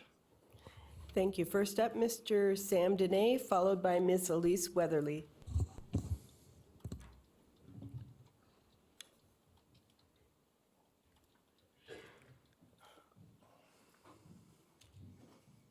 Mr. Dene. Mr. Hartunga, Sam DNA Dene, the guard angel, the greatest watchdog in the history of the world, let alone Washoe County. And before I go any further, I am the person, the only person who came to the podium amongst 8 other candidates and nominated Mr. Slaughter to be the county manager several years ago. I nominated him to be the county manager. And why did I do that? Because I knew he was going to have the best gunny sergeant in the history of the world, literally and figuratively speaking. And that's the Lord's truth. He can come up here and deny it if he wants to. He can make public comment. Anybody can come up here and deny it. I nominated him because I knew he could do a good job, because I would be here at this podium every week, and he knew it. All of that being said, and he's done a pretty darn good job. He doesn't make the rules, he just suggests the rules, and you guys are the ones who either blunder or every now and then make a proper decision with the backing of the Reno media wacko freaks who are scared to death of me. But I want to say something about what I'm calling the John Slaughter movie. The John Slaughter movie. The director of that movie should be given a gigantic certificate and an award. That movie is a reflection, and I really like John. That movie was a reflection of everything that is wrong about Reno, Nevada, and Washoe County. Everything that is wrong. You know why? Do you know why? Does anybody even think they know why? I rarely see most of you people. I've been down here day after day, month after month, year after year, doing more for the community than even John Slaughter, philanthropically. Never a thank you, and I don't want thank yous, but that movie was premeditatedly, I'm quite sure, and if not, it's even worse if it wasn't premeditatedly. What was missing from that movie? All of these highly paid bureaucrats and dignitaries living off the government trough and who was not in that movie? Did anybody notice who was not in that movie? And I'm not doing this self-aggrandizement. I'm just pointing out what is so damnably wrong with this community and why this community does not really deserve anything good. You really don't deserve good things to happen. Sometimes I almost start my prayers at night saying, don't let them be successful on that one, because people are going to get them the credit instead of Sam. And that's about all I have to say. He has done a good job. Thank you, Mr. Dene. Ms. Elise Weatherly. Welcome back, Ms. Weatherly. Thank you. Elise Weatherly, Washoe County resident. What I will say, Mr. Slaughter, you made a good decision. My brother-in-law, Paul Farron, who had his father tell him many years ago, get a job with the government. You can, build up your PERS, it will be good. Well, this was the same father-in-law of Zodiac murder victim Darlene Farron. So she was one of the in-laws of my brother-in-law, Paul Farron. So Paul Farron did what you did. He made a good decision. He got a government job. He is high on PERS, okay? His PERS are piled up. As a result, my sister, his wife, really hasn't had to work a day in her life. So I'm paying for that. I'm paying for you guys. I cannot get Washoe County to pay for the child support that my daughter, who is homeless, by the way, because she chooses to be homeless, by the way. She might be mentally ill. She has chosen that lifestyle, but you want me to pay for her too. So that is just wonderful. The Lord spoke to me. He told me, focus on the fruit. Well, what does that mean? What I see here is a lot of rotten fruit. I see people that don't want to hear what we have to say, so I will excuse myself from these meetings from this point forward. I will do what Mr. Dene has suggested. I am asking the Lord to please either change this community completely, or I will evacuate. I will escape. I will be like the Israelites in Egypt, and I will run away. And what my prayer is that those who believe in him will do the same thing, because what's happening is that those of us that are believers are not heard. We're not listened to. We're not adhered to. What I will say, this was an item for possible action. Sometimes inaction is the best thing that you can do, okay? Maybe inaction about the Swan Lake thing. Maybe that was the best action to take, was an inaction. I took action. I contacted Thomas Macalusa from TMCC to say, somebody will be talking to you. I accidentally gave him information. What he did then was he hid from me. He will not talk to the attorney, thinking that attorney is my attorney, when all I'm trying to do is fix issues with our community. I'm trying to fix things nobody wants to hear. I want to fix TMCC High School because what they did was wrong. I want to fix Washoe County Child Support Division because what they're doing is wrong. I want to fix Judge Chris Wilson at the Sparks Justice System because what he does is wrong. But guess what? All you guys want to do is pat each other on the back and say, good job. You don't want somebody like me who would say, no, we're not going to spend this money. We have a problem with our budget. No. The answer to this is no. We are not going to spend money on things that will not fix things. By the way, there are teenagers out there that think if we just throw a few more dollars at things, it will fix everything. And I have to defend myself and say, no, it won't. There are some people that are not worth throwing money after, you guys. Just like there's some animals that are not worth keeping alive. There are some good and there are some evil. And you have to differentiate between the two. I wonder if Paul Farron's going to see the murderer of his sister-in-law when he dies. Thank you, Ms. Weatherly. Madam Clerk, anyone else? That's all the further public comment you have, Mr. Chair. Is there anyone else wishing to speak before I close public comment? Okay, seeing none, I will close it. I will make a motion for the proclamation thanking John Slaughter for his 33 years of public service. Second. Motion by Hartung, second by Lucy. Is there any discussion? Seeing none, all those in favor? Aye. Any opposed? Motion carries unanimously. So, Mr. Manager, now on to item number 8, consent. Mr. Chair, item 8 is your consent agenda today. Those are items 8A through 8F4. Okay.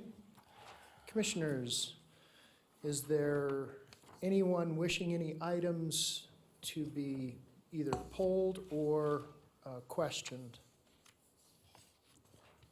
Okay. I will take a motion and then call for public comment. Mr. Chair, Commissioner Lucy. make a motion to approve the consent agenda as drafted. I have a motion by Commissioner Lucy, second by Commissioner Jung. Before we vote, Madam Clerk, would you please call public comment? Ms. Elise Weatherly.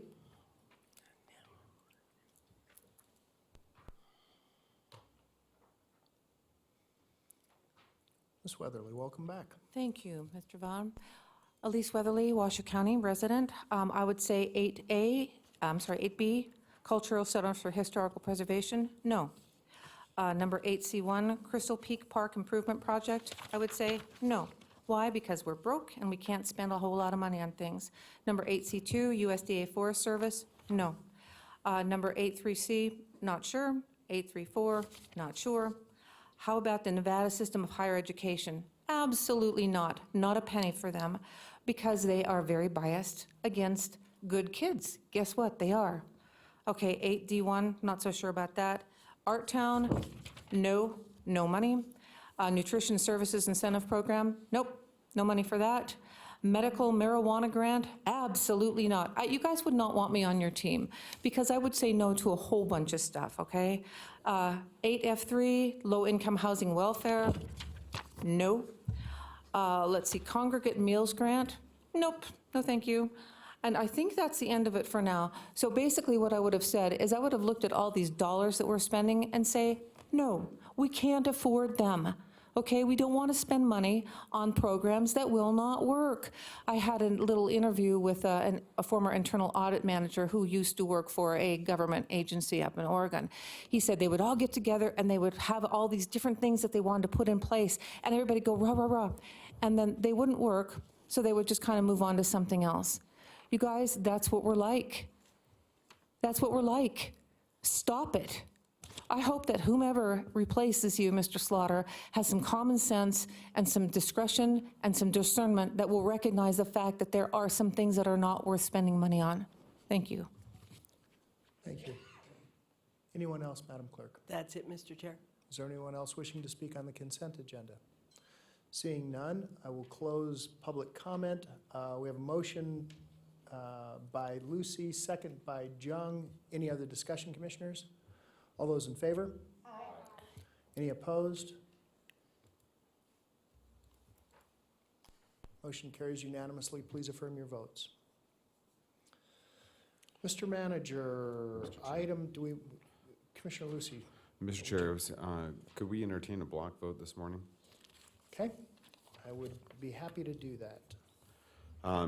Mr. Chair, at this time, in the form of a motion, I would like to entertain a block vote for items following item 13, item 14, item 15, item 16, item 17, item 18, item 19, item 20, 21, item 22, 23, 24, and 25. Okay. I make that in the form of a motion, sir. Okay. Mr. Chair, on item number 14, we need a first reading. Okay. All right, well, we'll remove item 14 and do that. Okay. All right. Mr. Manager, would you read those items and then we will call public comment?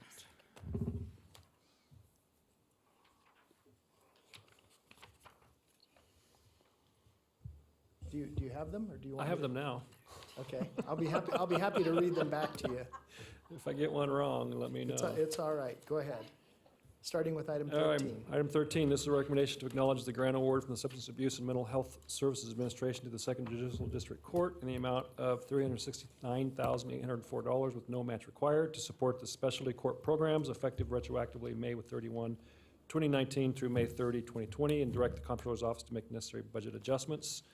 Item 15 is a recommendation to approve the use of general fund contingency in the amount of $1,225,000 for unbudgeted expenditures for fiscal year 2019. Approve cross-function appropriation transfers of $50,000 within the general fund required to move savings from one function to another function so as to bring this budget authority to the level of anticipated actual expenditures required for fiscal year 2019, and direct the Comptroller's Office to make the appropriate appropriation transfers prior to June 30, 2019, with the net impact to Washoe County is 0.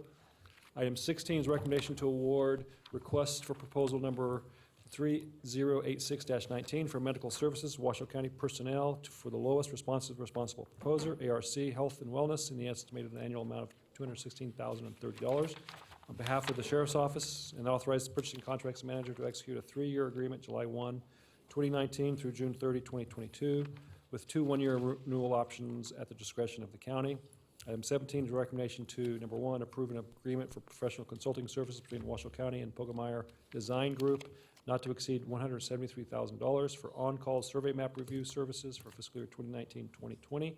And if approved, 2, authorize the purchasing and contracts manager to issue a multi-year purchase order to cover the specified services for a 1-year period with 2 additional 1-year renewal options not to exceed $200,000 annually.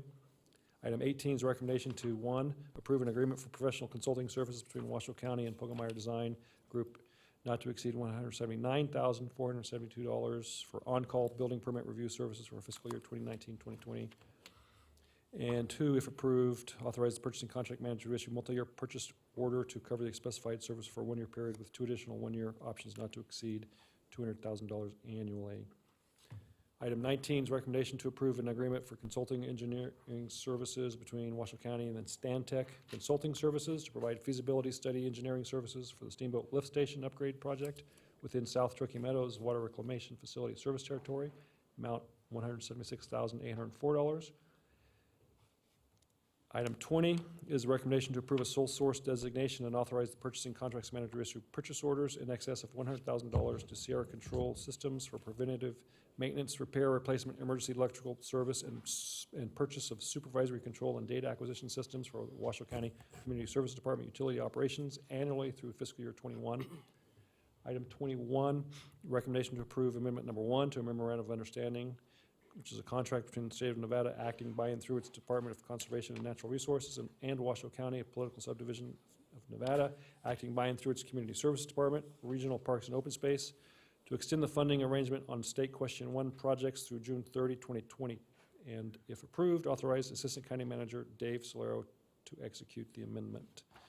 Item 22 is recommendation to approve the resolution to augment the Equipment Services Fund in the amount of $494,267 to increase fiscal year 2019 budget authority for various operating expenses and direct the comptroller to make the necessary budget amendments. Item 23 is a recommendation to approve the resolution to augment the Utilities Fund in the amount of $1,837,572 to increase fiscal year 2019 budget authority for the write-off of construction in progress related to the Pleasant Valley Interceptor Project and direct the comptroller to make the necessary budget amendments. Item 24 is a recommendation to approve an agreement for professional consulting services between Washoe County and Jacobs Engineering Group commencing June 11, 2019 through August 31, 2020 to provide Phase 1 design engineering services for the South Truckee Meadows Water Reclamation 2020 Facility Expansion Project within the South Truckee Meadows Water Reclamation Facility Service Territory in the amount of $1,530,922. And item 25 is a recommendation to authorize payment to the City of Reno in the amount of $603,271.80 for the disposal of treated effluent from the South Truckee Meadows Water Reclamation Facility diverted to the City of Reno Sanitary Sewer Collection. Okay. Madam Clerk, is there any public comment on these items? I just have one person signed in on the block items. That would be Ms. Elise Weatherly for agenda item number 13. Okay, Ms. Weatherly. Elise Weatherly, Sun Valley resident. What I would say is on number 13, absolutely not. Substance abuse and mental health services. Did you know that I know people that take drugs, and do you know that they do it voluntarily? Do you know there's no mental issues in that? They want to take their drugs. And how do I know that? Because I tested it out. It has to do with accountability.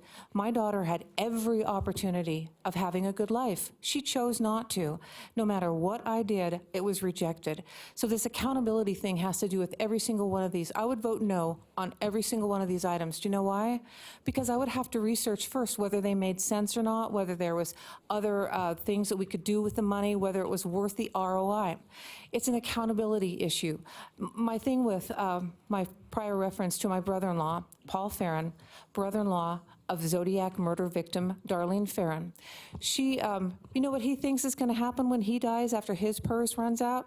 He's just going to disappear. He won't meet the murderer of his sister-in-law because he just thinks he disappears. That man is a fool.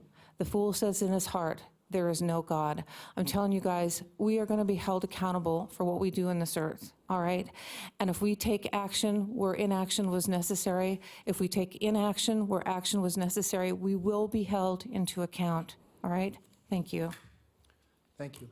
That was all the public comment I had, Mr. Chair, and I didn't catch if we had a second on that block motion. So Thank you. we have a motion by Commissioner Lucy. Okay? No problem. No? Commissioner Johnson. Was it? Okay, I'm sorry, I don't recall. I apologize. Okay, before you've taken my screen away, Madam Clerk, I have some commissioners signed in wishing to speak. Okay. I know I saw Commissioner Herman. Commissioner Herman. Okay.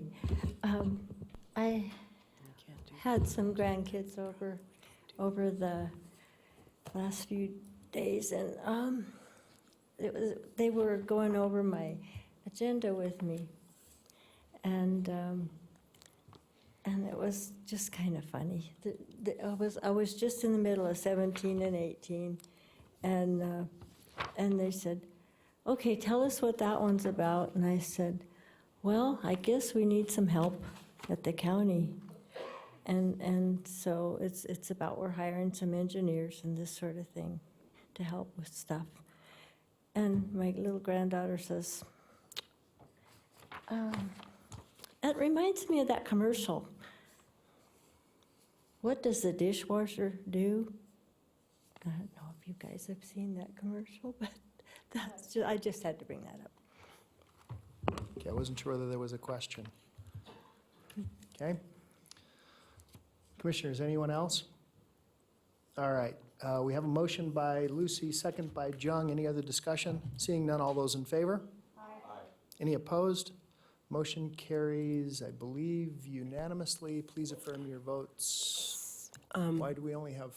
Looks like we didn't get your vote cast, Mr. Chair. If you could do that orally.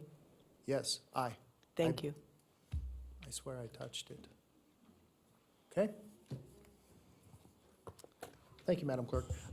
Commissioner Lucy, I know that you'd like to take item 14 next before we do item number 9. Mr. Manager, would you queue up item 14, please? Item 14, this is a recommendation to adopt an ordinance designated by the short title 2019 A and B RSCVA ratification ordinance, consenting and agreeing to be bound by the provisions of Reno Sparks Convention Visitors Authority resolution authorizing the issuance of Washoe County, Nevada taxable tax exempt general obligation, limited tax, and RSCVA refunding bonds. Okay. Yeah. So this is a bond refund. Ms. Valetich. Yes. Oh, I'm sorry. I thought we'd allow Ms. Valetich to go ahead, Madam Clerk. What's Okay, this will be bill number 1825, and the item calls for it to be adopted as if an emergency exists, and if it is adopted, it will be given ordinance number 1636. An ordinance designated by the short title 2019 A and B RSCVA ratification ordinance, consenting and agreeing to be bound by the provisions of the authority's resolution authorizing issuance of the Washoe County, Nevada General Obligation Limited Tax Reno Sparks Convention and Visitors Authority refunding bonds additionally secured with pledged revenues, Series 2019A, and the Washoe County, Nevada General Obligation Limited Tax Reno Sparks Convention and Visitors Authority refunding bonds additionally secured with pledged revenues, Series 2019B, in the combined aggregate principal amount not to exceed $70 million, ratifying action taken, approving and confirming action to be taken in the authority's financing and in the imposition, collection, and assignment of room taxes and the pledge of such taxes to said bonds, prescribing other details in connection herewith and providing for its adoption as if an emergency exists and the effective date thereof. Okay, thank you, Madam Clerk. Ms. Valetich. Thank you. For the record, Christine Valetich, Assistant County Manager. I just want to go back to basics on this item because I know some questions had come up earlier in the meeting. This is a bond refunding, so it's existing debt that was originally issued to build the expansion of the convention center back in 2000. And this is the third refunding. So every time we do a refunding, it is to save money. Just like on your home mortgage, we're in a very low interest rate environment, so we take advantage of refinancing the debt for savings. And this debt is paid from room taxes. Primarily, there is a general obligation of the county. That's why we're here today and asking you to ratify a resolution that was adopted by the RSCVA board on April 25th to do this refunding. There's a 2/3 majority needed to pass this, or for the board to ratify it. This will not change the final maturity of the bonds, so they're currently the same maturity. They mature in July of 2032. It's a private placement, in which we've brought several of those to you in recent months. So there was a request for financing process. We had bids from 6 different banks come through and selected proposed banks. So when the staff report was originally written, we were estimating to save somewhere between $4.8 or $6.8 million over the life of the refunding. As it turns out, there will be net present value savings of over $8 million on this because, again, the low interest rate environment, based on the bids, the best bids, it'll be about a 2.68% interest rate for the term of the bond. So it's very positive refunding. Okay. And we do have John Peterson here from J&A Consulting. We also have bond counsel here if there are any technical questions that you might have on this. Otherwise, it's simply a ratification of the RSCVA board's refunding resolution. Okay, so just to be clear, no general Washoe County taxpayer dollars have gone to pay this bond. That's correct. It's all been room It's tax. funded by room taxes. Correct. Okay, I just wanted to be clear. Commissioners, any questions? Okay. Before I ask for an introduction on the first reading, Madam Clerk, is there any public comment on this? I see no one signed in, Mr. Chair. Okay. I'll entertain a first reading. Mr. Chair, if I may. Commissioner Lucy.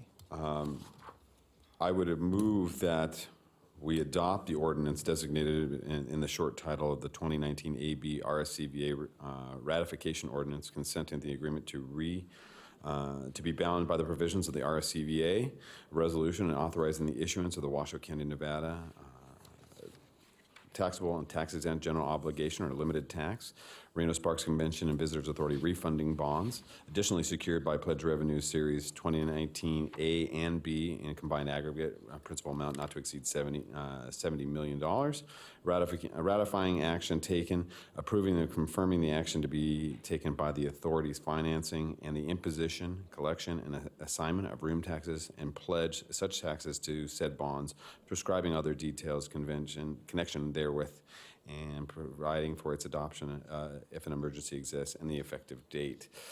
This would be ordinance number 1636. Is that correct, Madam Clerk? Yes, sir. Bill number 1825. And bill number 1825. Correct. So, Mr. Liparelli, if I may, I'm just going to jump in here. So I don't recall in recent times where we've had a first, and it appears as if we're having a first and second reading. Keep me in my lane, sir.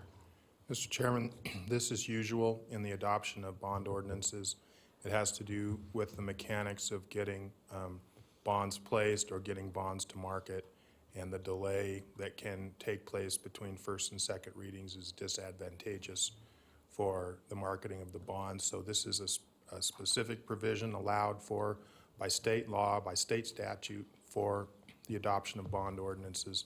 It happens all the time. Okay. All right, Commissioners, any questions? Okay, I have a motion by Commissioner Lucy. Do I have a second by Commissioner Jung? Any other discussion? Hold on. Commissioner Herman. This one is not in default.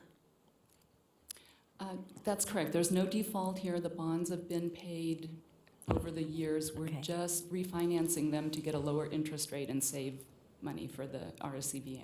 So as a board here, we're like a parent okaying the date? Yes. Yeah. Okay. Okay. All right. Any other discussion, Commissioners? Seeing none, motion by Lucy, second by Jung. All those in favor signify by saying aye. Aye.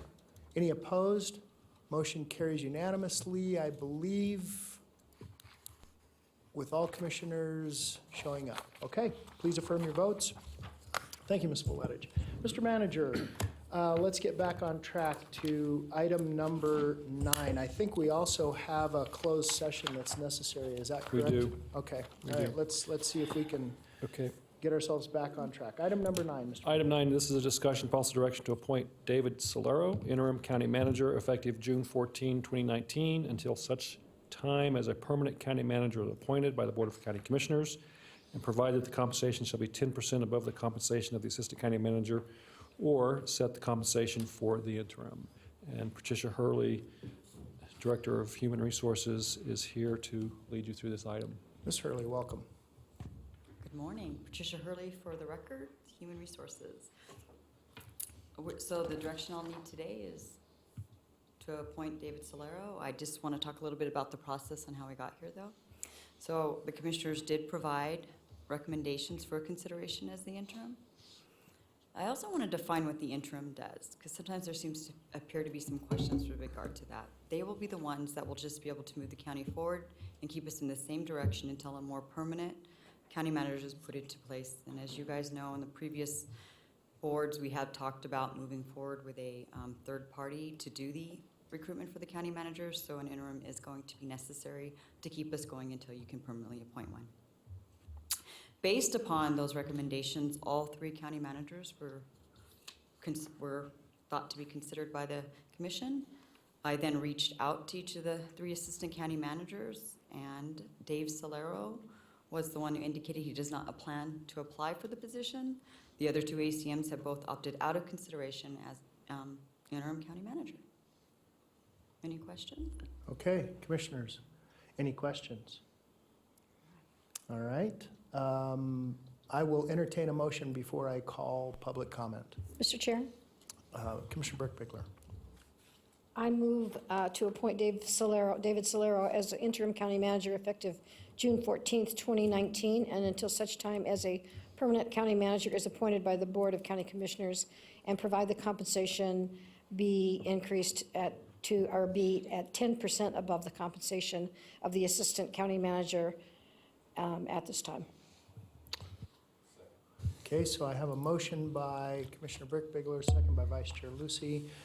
We have some public comment. Madam Clerk, would you call that at this time? Ms. Elise Weatherly. Ms. Weatherly. Elise Weatherly, Washoe County resident. First of all, I would like to say thank you to David Solero for stepping in, because I know how hard that is to act as an in-between person. And I'm praying that if this man exhibits common sense, discretion, and discernment, that maybe he will consider walking into this position full-time. I was thinking about applying for the job myself, but I don't think anybody wants a contentious no-girl on their side, because I would bring up all the problems there are with Washoe County, because I've experienced them firsthand, and I have some ideas for their solutions, but you have to listen for that. Did you guys know, for example, that when the room tax was implemented in the hotels, there were a lot of unhappy people there. There were programmers that had to program that change. There were people that came in from out of state, now they had to pay more money for these room taxes. It didn't really fare well for business as far as I was concerned.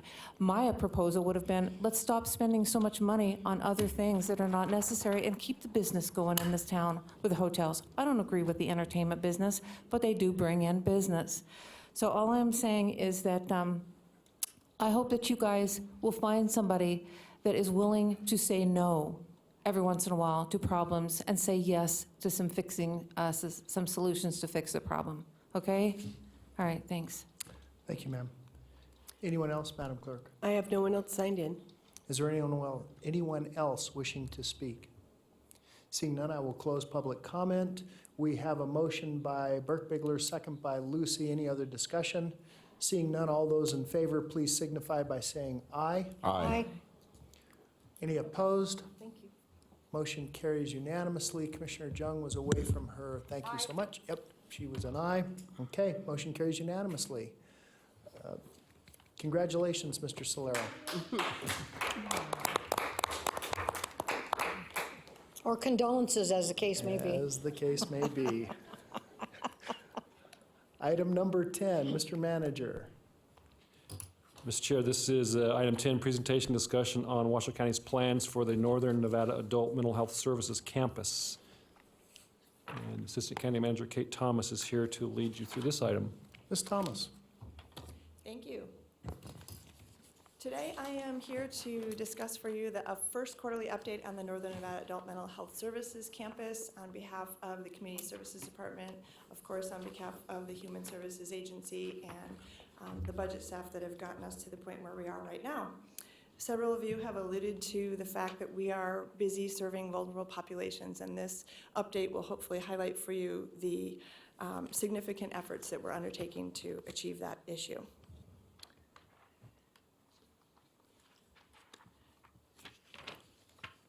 So if you'll indulge me, because this is our first quarterly update, I'm going to give you a brief history of how we got to this point. In 2018, as you may recall, we began looking with our partners in the region to perhaps build a new men's shelter. That led us to the Northern Nevada Adult Mental Health Services Campus, as we call NAMS, to look at a vacant parcel of land that is situated there.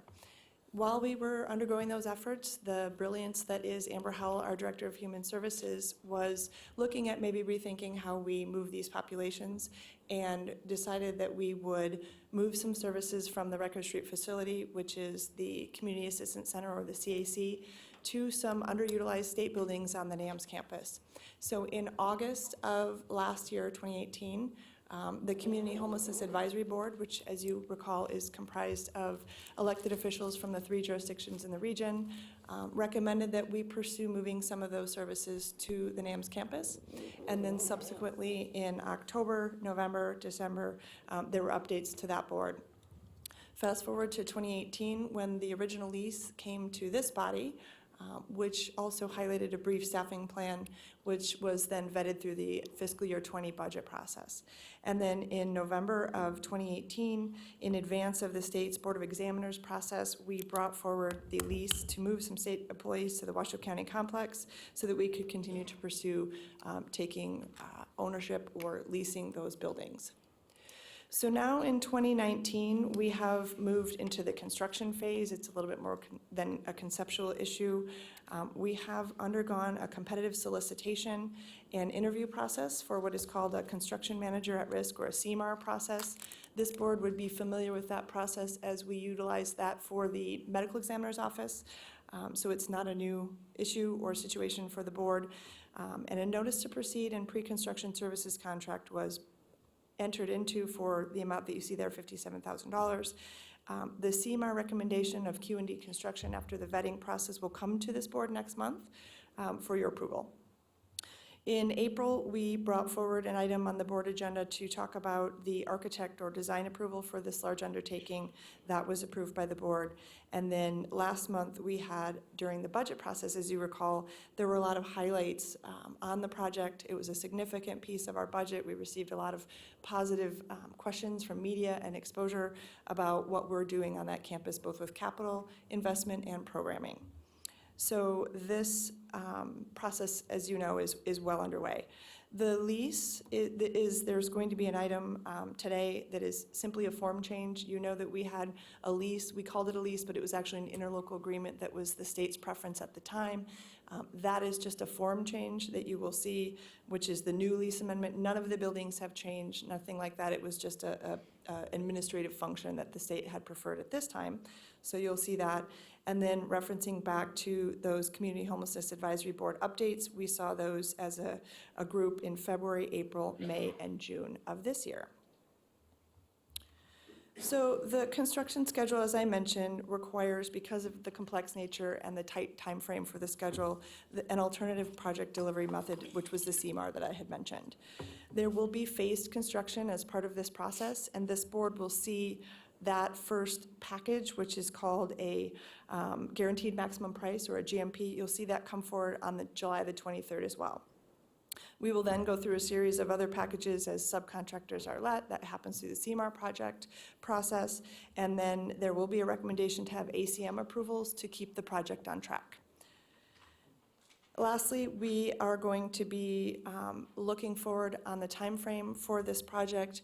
We have looked at it 6 ways to Sunday, met with the construction team, the design, the engineers, the project managers, and at this juncture, we're looking at moving those populations beginning in spring of 2020.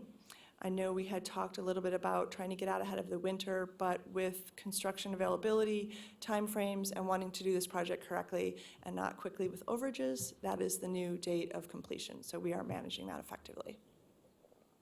This for you is a reminder of the significant investment and lease square footage and footprint that we will be undertaking at the NAMS campus. You'll see them broken out by vulnerable populations, the expansion of our Crossroads program.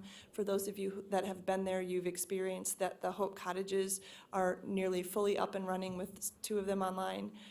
And we have expansions in the senior services program that we have been talking about in the past, as well as the proposed changes that I mentioned through the lease and the moving of state staff into that 8 Central and 8 South building as we progress forward with the project.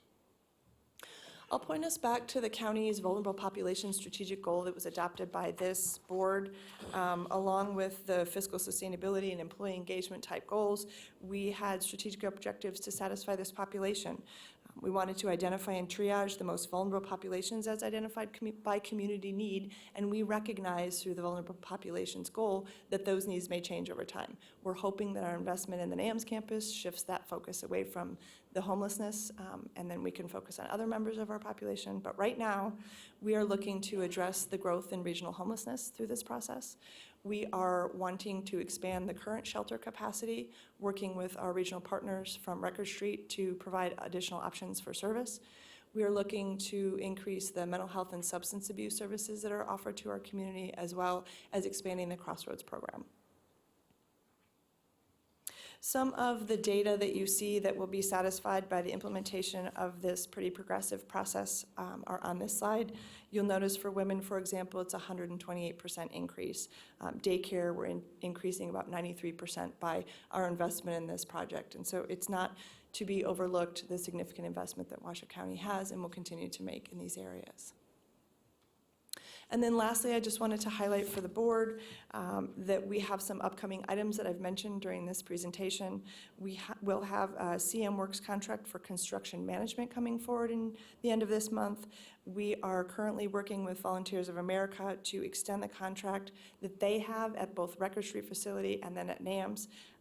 We're continuing to pursue an RFP for that project, but it doesn't make sense to switch vendors in the middle of the efforts at NAMS.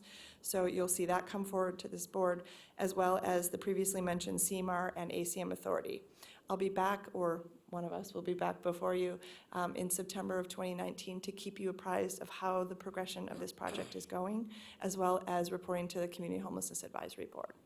I wanted to take a brief moment before we wrapped up to give credit where credit is due, and that is that, of course, we've always recognized that human services is integral to having borne the idea and pushed forward to get the items approved through the budget process. However, without the help of the budget team, we wouldn't be where we are today. They were very creative in assisting us to get where we are. And then, of course, it goes without saying that the Community Services Department, Dave Solero, Bill Wardell, Dwayne Smith, have been extraordinary in making sure that this project is on point, done correctly, and then everybody has understood the goal that we have in mind. So it's taken a large team effort to bring us to where we are, but we look forward to answering any questions that the board might have. Okay, thank you. I know there are some questions. I will start with Commissioner Burke-Bigler. Thank you, Mr. Chair.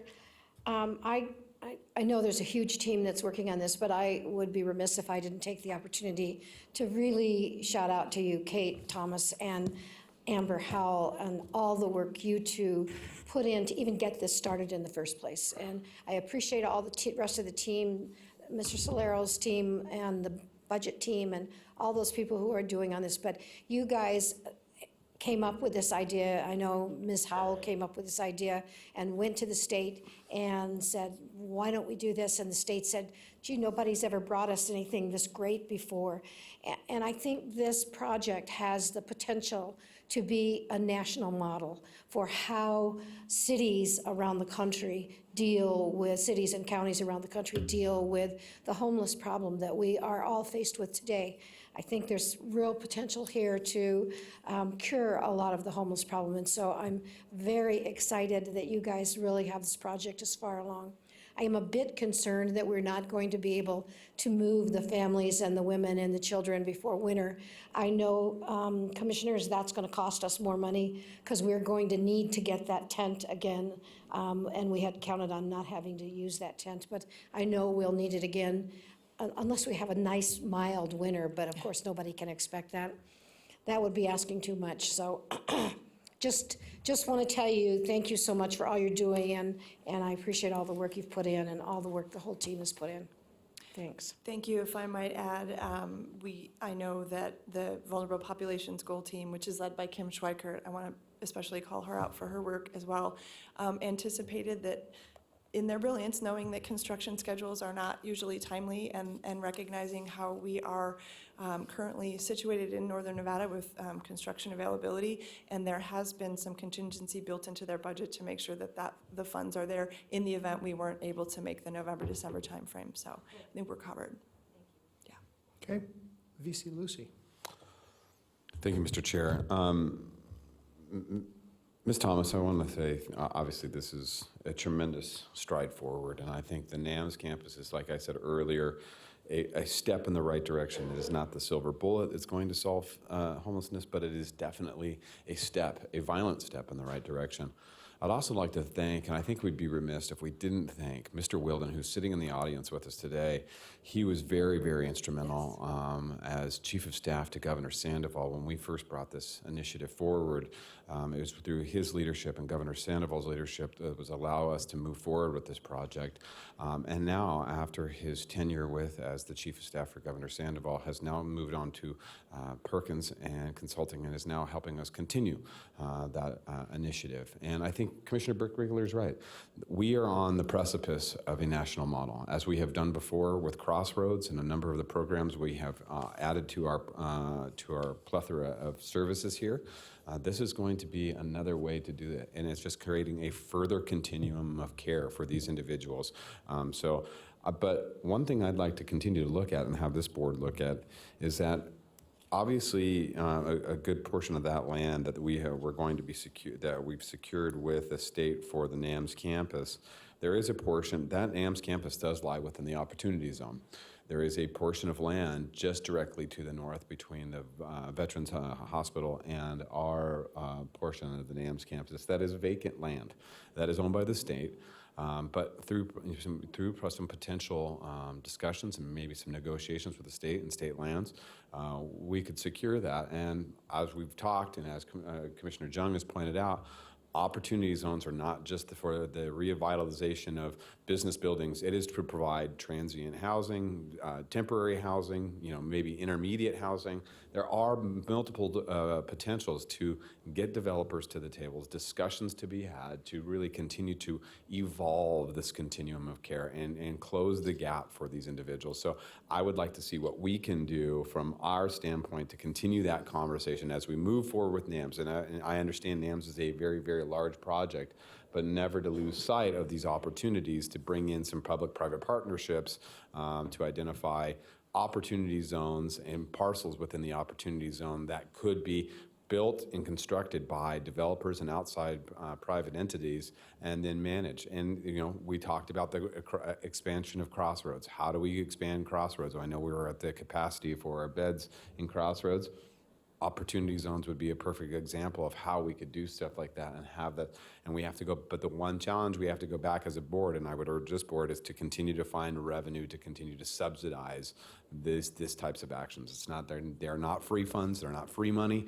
We've got to come back and figure out how do we pay these individuals. But I think it's something that we should discuss going forward. How do we identify revenue to repay these stuff? So thank you, Mr. Chair. Thank you, Commissioner Lucy. Commissioner Birkbigler, I have you signed in again. Thank you, Mr. Chair. Just one other thing that I meant to bring up. One of the things that's so exciting about this particular campus is the ability that the homeless people and the homeless families and those people who haven't been able to make it in this growing economy that we're dealing with right now are going to be able to take care of themselves. They're going to be people that will help them there with food for their families. They're going to be able to learn how to take care of themselves. And I think that's what's so exciting about this, is that this is not just targeting one small section of people, but it's really looking at the broad picture of the various different types of people who end up homeless for no fault of their own. And so that's one of the other aspects of this that I'm so excited about. And again, I thank you for everything you're doing on it. Okay. I have no other commissioners signed in. I'll jump in just briefly. I do like the project, but I will tell you I'm stepping in with just a bit of caution and in terms of how do we fund it in the long term and what happens should the economy turn down. I'm always looking to see the transition plans, and Ms. Howell, I'm asking that of you. The transition plan of saying, when we bring homeless in, what's the transition to move them out and get them to be productive members? Because the idea here is that we do understand that we do need to provide some help, but there's a segment that is completely capable of being transitioned back into society.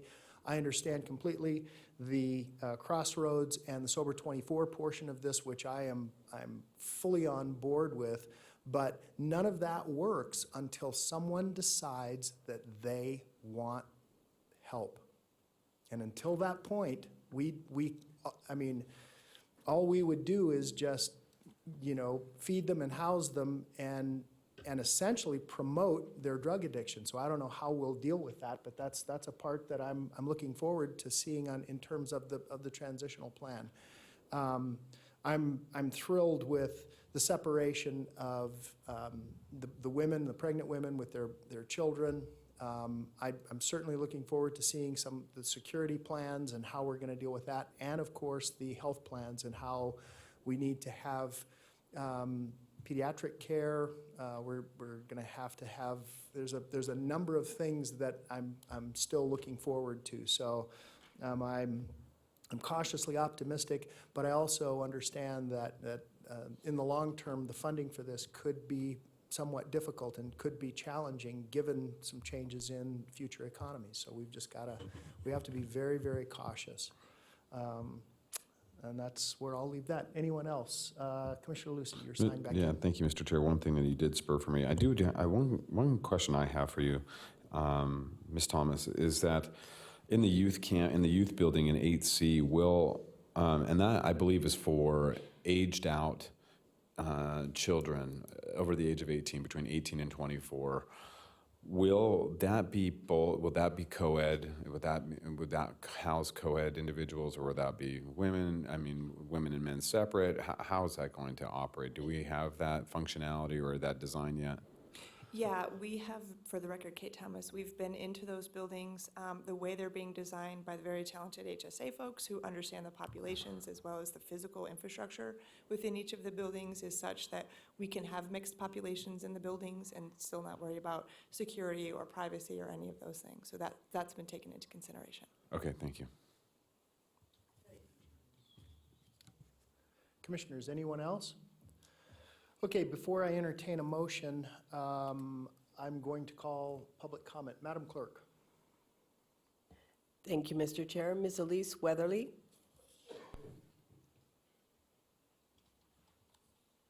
Ms. Weatherly.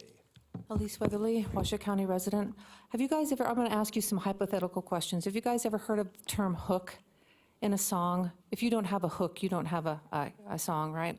So I thought, well, mental illness, when did that first initiate? So I tried to find some history onto when that first hook, that line of hook, first came apparent, and I couldn't find it. So I thought, well, let's go back into history. Let's go back into when Jesus the Jew, Yeshua the Messiah, God in the flesh, came.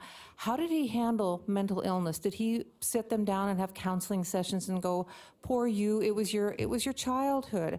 We have to, talk you through it, or we have to provide you, some help or something. No. He cast out, this is a politically incorrect term, demons. All right? We don't have mental illness, you guys. We have a battleground going on here, and that's part of the deal. I saw it in my own daughter. I keep telling you guys that she is not mentally ill. She will want to do that thing that says more mental health care and less jail time. That is something that she would stand on because that's what she wants. She wants to be taken care of by me. I have to pay for it. Okay, what about the allegations that there's criminalization being assessed to mentally ill? Well, yeah, they commit crimes, all right? And they can blame mental illness on those crimes. And they can blame mental illness on, give me food, give me, this kind of stuff. By the way, have you ever gone by people that are homeless out there? I did a little survey recently. I hit up a couple guys. I go, how's business? And they go, well, I made $300 one day. I only made $8 today. I went to another toothless guy, and I go, how's business? He goes, it's really slow. I says, that's because there's been a depreciation of guilt of the American public. We are not feeling guilty anymore about having to foot the bill for people who refuse to take care of themselves. If I were on this board, I would not go for that. I would not say, all we have to do is throw a little bit more money, kinder words, some love, that kind of thing to get rid of the mental illness. No, we have to have some accountability to say, you are homeless because you refuse to work. You refuse, okay, you want to have a homeless thing? Then set up a job function. Say, before we pay for your food and your water and all that kind of stuff, you have to do some work. How about maybe with my daughter? Maybe she could pay her child support to raise the son that she just mentally ill can't take care of it. So Grandma, Mommy has to. Mommy, the one that gave her a car to help her go to work, she gave it to her boyfriend, a mentally ill person who crashed it. And guess what he tried to do? Get me to pay for it. So I'm telling you guys, it's not politically correct to say that there is something behind the scenes here that is based on Scripture, which is what this nation is based on. So why don't we start taking a look at the actual root cause of these things? Thanks. Thank you. Anyone else, Madam Clerk? No, sir. Is there anyone else wishing to speak at this time? Okay, seeing none, I don't have a motion yet. I have a motion by Commissioner Jung, second by Commissioner Lucy. Is there any discussion? Seeing none, all those in favor? Waiting for it to come up. There it is. Any opposed? Motion carries, I believe, unanimously. Please affirm your votes. It does, unanimously. Congratulations, Ms. Howell. And Ms. Thomas. I think what we're going to do... If we could, item 11 is a related item. Perhaps we could dispense with that one. Okay. All right. This is a recommendation to approve. This is item 11, recommendation to approve building land lease between Washoe County and the state of Nevada brought by and through its Department of Health and Human Services to lease property located at the Northern Nevada Adult Mental Health Services Campus for Washoe County programs that serve North Nevada's vulnerable populations, replacing the existing interlocal contract as requested by the state of Nevada. No lease cost to Washoe County. Maintenance and service-related costs are approximately $717,338 annually. I got ahead of myself. I thought that's the one we just did. I apologize. Wishful thinking. All right, Commissioners, we saw a presentation. Do we have any questions? Okay. Move hold to on. approve, Mr. Okay. Okay, I have a motion. I've got lots of motions going on here. Hold on just a second. Commissioner, before I accept the motion, Commissioner Herman, I have you signed in. So just a comment, this rent is, in number 11, is the cheapest part of the whole deal. So this is just the beginning, and the big bills are going to come. Are we prepared? Good question, I know. It's a good question. Something I'm concerned with also. Okay. Before I accept a motion, let me go ahead and entertain public comment, and then we'll bring it back to the board. Madam Clerk. Ms. Elise Weatherly?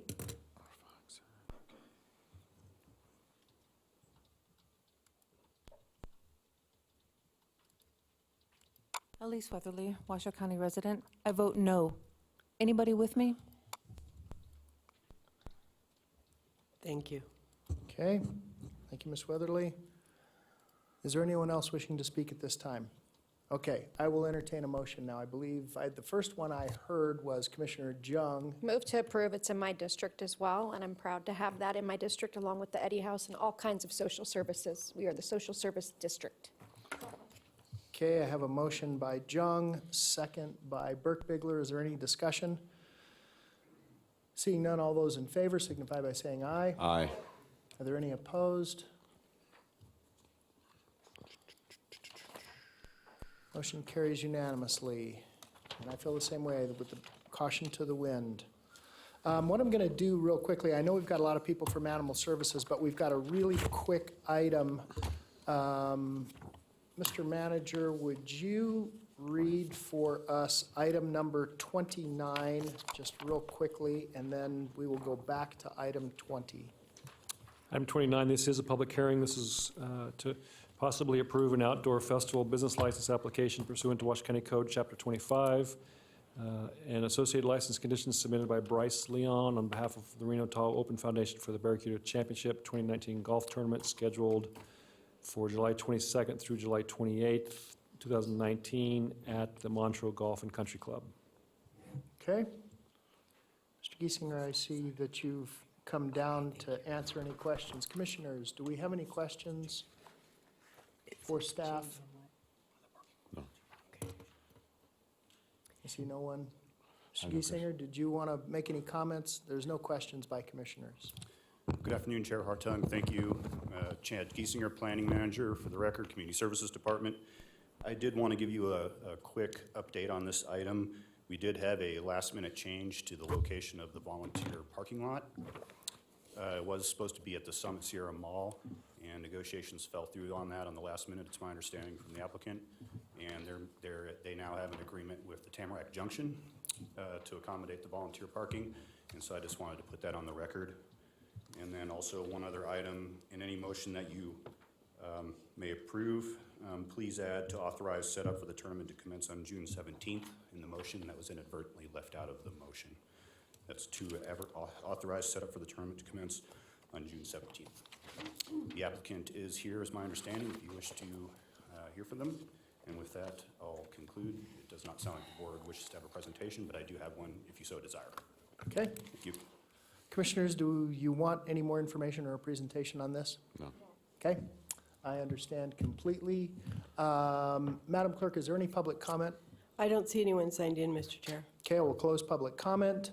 Commissioners, I will entertain a motion with the addendum of the setup to start on June 17th. Mr. Chair, if I may. Commissioner Lucy. Mr. Chair, I would move to approve the outdoor festival business license application for Barracuda Championship 2019 golf tournament, substantially in the form of attached to the staff report with the license conditions included as part of the staff report for this item, and to further authorize the Director of Planning and Building Division, Community Services Department to issue a license when all pre-event conditions have been met, and to allow for the setup of the event to start on June 17th, 2019. I have a motion by Commissioner Lucy, second by Commissioner Burke-Bigler. Is there any discussion? The only thing that I would say is, Mr. Hoff, please don't burst any pipes this year.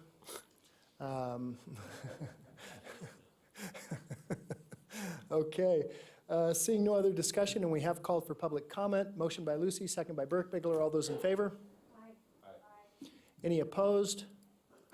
I believe motion carries unanimously. Mr. Giesinger, thank you so much. It does. Commissioners, affirm your votes. So, Mr. Manager, let's go back then to item number 12. Item 12, this is a recommendation to select and appoint or reappoint 2 members to the Washoe County Regional Animal Services Advisory Board to fill the 2 vacant positions specified in Washoe County Code 55.0361C, a representative of a humane or rescue organization with a term to expire on June 30, 2023, which is currently filled by Jill Dobbs, and who is eligible for reappointment. Washoe County Code 55.0361D, an individual with an interest in promoting the health and safety of animals in Washoe County, with a term to expire on June 30, 2023, which is currently filled by Irene Payne, and who is eligible for reappointment.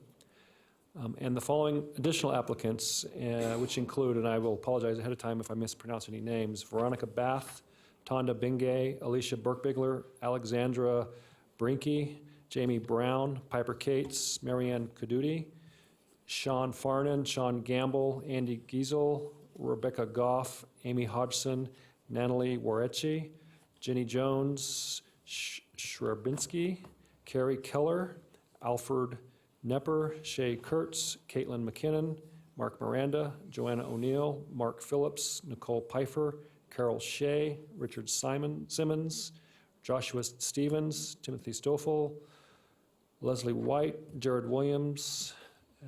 It's nice to have so many. Mr. Chair, I'm sorry, Commissioner Burke-Bigler, yes. I need to recuse myself from this since my daughter is on this list of people who have applied for this, one of these positions. So I will not be participating in this particular issue. Okay. Thank you, Commissioner Burke-Bigler, and we'll see you in a few minutes. Before I open up public comment, Commissioner Jung, I have you signed in also. I have a question for Ms. Scholl, our Director of Animal Services. Is this a new appointment, or are the people that are currently in the roles eligible for reappointment? Cheyenne Scholl, for the record, Director of Animal Services. The appointments being requested to be made today are appointments to either reappoint the incumbents who are in the position or to appoint new members to the position. So when we crafted this. So you went out and did a call for applicants in anticipation we might not reappoint. That is correct. So the way it's worded in code, they're eligible for one reappointment if there are no other interested applicants. Are they interested in reappointment? They are. They are part of the 30 who have applied. Thank you. All right, thank you. Any other discussions from any of the commissioners? Okay, do you want to come and do this or not? No, I'm sorry. I thought I had an emergency call. I apologize. It was not.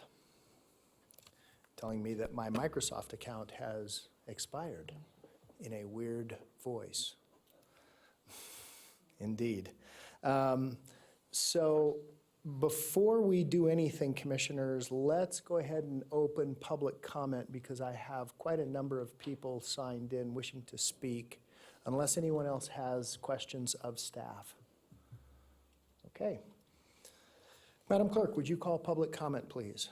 Certainly, Mr. Chair. First up is Mr. Jared Williams, followed by Mr. Alfred Nepper. Mr. Williams, are you in the audience? Not here. Okay. Okay. Mr. Alfred Nepper, followed by Mr. Tim Stoffel. Welcome, Mr. Nepper. Good afternoon. It's a little awkward, tough act to follow with all that's been going on today. And Mr. Slaughter, you brought back memories from when I retired 12 years ago, and my wife is retiring from a major bank next month, and she's going through all the retirement stuff right now too, so good luck. I just want to say real briefly, I had applied for the position that had opened up back in January on the board and was not selected. I'm trying again on this. I realize that there are current people that are in those positions that wish to continue. The only thing I have to say about myself, and I'm a little bit feel awkward of tooting my own horn, that's the way I am, but I've always been in management positions my whole life. I've lived in Reno for 41 years. I am currently president of a small aviation corporation, and I run that totally.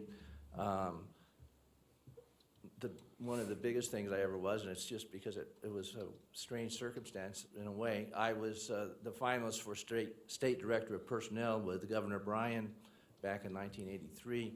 So I've been on numerous boards, numerous commissions. I've always, through whatever, risen to the top and become the president or chairman of those boards.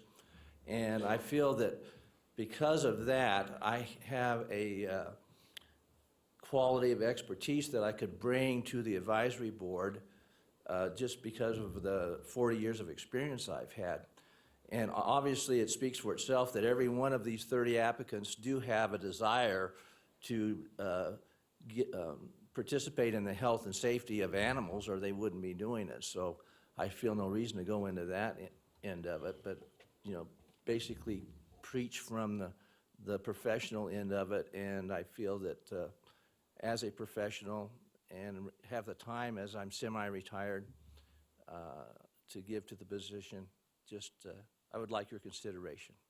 I did meet with Cheyenne, by the way, back in January for about 2 hours, and we had a nice discussion about the board and what her job is and what Animal Services does and so forth. But anyway, thank you very much.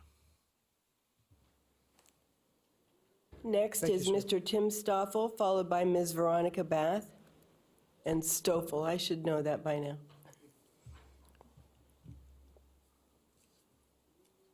Welcome, Mr. Stoffel. Tim Stoffel for the record. I am here to apply for the position on the Animal Services Advisory Board, the one that talks about promoting health and safety of animals in Washoe County. I feel that I would be a good pick for this board. I've already sent all of you a list of the qualifications that I have for doing this. I want to point out that not only have I worked a lot with animals especially over the last 20 years, my involvement with Sierra Safari Zoo, and my background with promoting animals and working with other people in the country with big cats and stuff like that. And I have a very wide knowledge of animals of all sorts. And besides traditional animals that most people carry and most of the work that the Animal Services is involved with, I can bring the wide knowledge of what I have of the animal kingdom to the service of this county, and to assist the Animal Services group in whatever way that they need to be advised on and counseled on and listened to. I also have numerous experience, like the person before me, on various boards and groups and commissions and stuff like that aren't necessarily related to animals, but they give me experience with dealing with these sorts of organizations. So I think I'm a good fit for this position, and I could bring a lot of skills, a lot of expertise to this board that it really needs. And all the animal organizations I'm involved with are very much for the health, welfare, and safety, and further existence of animals. I think that's all I really need to say. There's no point belaboring the point. Thank you for your consideration. Thank you, sir. Madam Clerk. Ms. Veronica Bath, followed by Ms. Jamie Brown. Ms. Bath, welcome back. Good afternoon. In reviewing the applications that are before you today, I was struck by how many members of this community are passionate about animals, and I'm heartened to be part of that. And I do consider myself to be a person who is passionate about animals. But I want to actually talk about why I think I would bring a slightly different perspective if selected for the board. First of all, I'm a relatively new resident of Washoe County. I grew up here, I have family here, but I'm a recent transplant after going to school, serving in the military, and now returning. And I think with that, I bring the perspective of someone who is new to the community and who doesn't have the connections and is working through finding the resources, the regulations applicable to people who own animals and who want to work with animals. And I think that I can bring that perspective of someone who maybe isn't on the inside to the board. Second, I just do want to briefly address my experience. I do have an educational background in animal law. I studied it in law school. But I think that's mostly relevant in just the sense that it brought me the opportunities to interact with different communities regarding animals. And I want to talk a little bit about that. In the military, I was a military lawyer. I was given the opportunity to not only brief commanders on ways to address animal cruelty issues, both administratively and judicially, but I was also given the opportunity overseas to work with military members and work with the local Japanese community where I was stationed to set up animal rescue programs in that community, bringing together Americans and Japanese to really address animal issues there. And I think that that was a particularly valuable experience for me because it gave me the chance to not only work with a lot of different people with different perspectives, but to really bridge cultural divides. And I think that that's something that I could bring if selected. I also have experience volunteering. I worked with a program in Charlottesville, Virginia, connecting university members, both in undergrad and law school, to the SPCA there. So I do believe that while I'm new here, I do have that background. And with that, I will just thank you for your consideration of my application. Thank you, ma'am. Ms. Jamie Brown?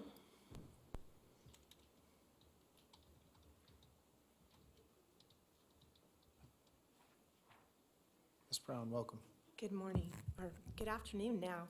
For the record, Jamie Brown. I'm a lifelong Washoe County resident and a current applicant for the Washoe County Regional Animal Services Advisory Board.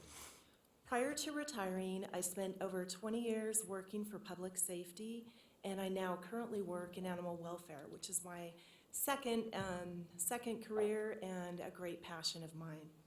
I wanted to briefly introduce myself and thank you so much for your consideration during this appointment process. I would be greatly honored and excited to serve upon this board, and I welcome doing so for our community. In my current position, I work with approximately 60 Northern Nevada animal groups, rescues, and anything having to do with animals in the north. And so I have an understanding of what the needs are in our community, aside from being a native Merino-White, and I bring that passion and knowledge to my application. Thank you so much. Thank you, ma'am. That's all the public speakers I had sign in, Mr. Chair. Understood. Is there anyone else wishing to speak at this time? If you'd like to speak, I'll allow it, and you just have to fill out a card later. Okay. Seeing none, I will close public comment and bring it back to the board. Commissioners, what is your pleasure? Let me see. I have Commissioner Lucier, you're signed in. Thank you, Mr. Chairman. Ms. Schul, I have a quick question for you.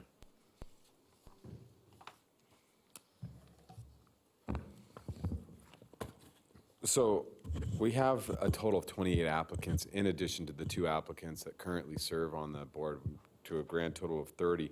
These 2 positions are systematically different in regards to how we set or arrange the advisory board. The first is obviously a representative of a humane and rescue organization, which is currently held by Mrs. Dobbs. And then the other is just an individual with interest in promoting health and safety for animals in Washoe County. Was there a differentiation between the applicants about who? Because of the way I'm reading it, it wasn't really organized separately. So are they all 30 applicants equally available for both positions, or, you know? Can you clarify that for me, please? Sure, Cheyenne Scholl for the record. It's not organized in the staff report to identify which ones were specifically qualified for the humane or rescue group seat, but there are 3 that I was able to identify based on their affiliation with a humane organization, and I can list those for the board if that's what you wish for me to do. I can see it through the staff report here, as I've read through the names, and it seems like it's Mrs. Dobbs, Sean Farnan, and then I am maybe missing and then Jamie Brown, is that correct? That's correct. Okay. All right, thank you, Ms. Schuel. I appreciate that. And according, and also is what you confirmed with Commissioner Jung is that the 2 current appointments wish to be reappointed. Is that correct? This is correct. Okay. All right. You know, Mr. Chair, I sit here and am in absolute awe that we have, for our advisory board, 30 individuals that have reached out in a period of time to apply for this. And I think this board has always been very supportive of animal issues and animal nature and rights within Washoe County. But it just goes to show you how the breadth of individuals within our region are very concerned about the welfare and care of animals. And in my professional life, in my business life, this is something that is very near and dear to my heart. I think that, you know, and I commend everybody for coming out and participating in the discussion today. But from this commissioner's standpoint, if the 2 members that are currently serving on our board wish to be I would move that we would go and reappoint them as well. Okay. And I would just add that I think all of us are either lovers and or owners. I'm a dog dad. Commissioner Jung is a dog dad, dog mom, and Scott is a dog dad. That works. Yeah. That works. Depending on the day, understood. I have a dog mom and a dog dad in my house also. And my wife is sometimes the authoritarian for our child. I know Commissioner Herman has a bunch, and so I don't know whether you have any pets at this point. Do you, Commissioner Lucy? No, I have 2. I have 2 toddlers. I can't manage 4-legged animals yet. Understood. Commissioner Herman, I have you signed in. Go ahead, please. Yes, I think we're kind of jumping the gun. We've got 30 people to choose from and some very, very well qualified people. How often do we get a veterinarian to apply? And how often do we get someone that works with animals on an everyday basis in his life and has such a tight association and love for animals? His favorites are the big cats, but he knows about all of them. He's already been on the board before at one time on the previous board that we had for animals. So that would be Dr. Simmons and Mr. Tim Stoffel. Like I say, qualifications, interest in animals. How could you're dedicated, your whole life is dedicated to animals. I think that everyone on this list needs a chance. So I don't think that I would accept that vote, that motion. Okay. Well, I have a motion by Commissioner Jung, motion by Commissioner Lucy, my bad. Second by Commissioner Jung. Commissioner Jung, I have you signed in. Belabor this because I know we have far more business to do today, but I will say you could definitely go back to 2001 in the vote to override property taxes, not override them, but to carve them out and send them to animal services. This place has a long history of animal lovers. I bet if we did it today, it'd be even higher how much people would turn out for that. And that's across the world. Thank you, Mr. Dog Dad Chairman. Mr. Chairman, if I might get clarification, just for the record, I know you said reappoint in the motion, but could we get the names of those? Yes, Madam Clerk, Thank you. I'd be happy to restate my motion and clarify. My motion would be for reappointment of Jill Dobbs as a representative of the Humane and Rescue Organization, and reappoint Irene Payne as a community member promoting health and safety of animals in Washoe County. Thank you. Okay, so I have a motion and a second. My only comment is I read through these applications, and this is a tough choice. I mean, these are all very passionate, qualified people. I will not argue that in any way, shape, or form, and I think any one of them is suitable. Not to mention the people who have taken the time to come out and actually make comment to us. So I have a motion by Lucy, second by Jung. If there's no more discussion. Mr. Chairman? Sir. Sorry, I pushed the button there. I don't know I'm if it s- showed no, up on I your screen. can't, it's now, Okay, I beg your pardon. apologize, Mr. Luparelli. I would just like to confirm through Ms. Shull that the vacancies that are being filled are the ones pursuant to paragraph 2 of the ordinance involving those specific qualifications, and that the vacancies are the seats on the board that are required to be filled by members who reside in specific commission districts are still intact, and we don't have to deal with that feature of the ordinance. Is that correct? Cheyenne Scholl, for the record, this is not specific to commission districts. Right. I'm looking at Washoe County Code Section 55.030. Is that the old ordinance on the Animal Control Board? Is that the one that's gone away? I believe so. Okay. The current code is 55035. Okay. So there aren't any requirements for residing in commission districts in the new ordinance, is that right? That is correct. Okay. Thank you, Mr. Chairman. Okay. Thank you, Mr. Luparelli. Okay, so I have a motion by Lucy, second by Jung. No other discussion. Commissioner Jung,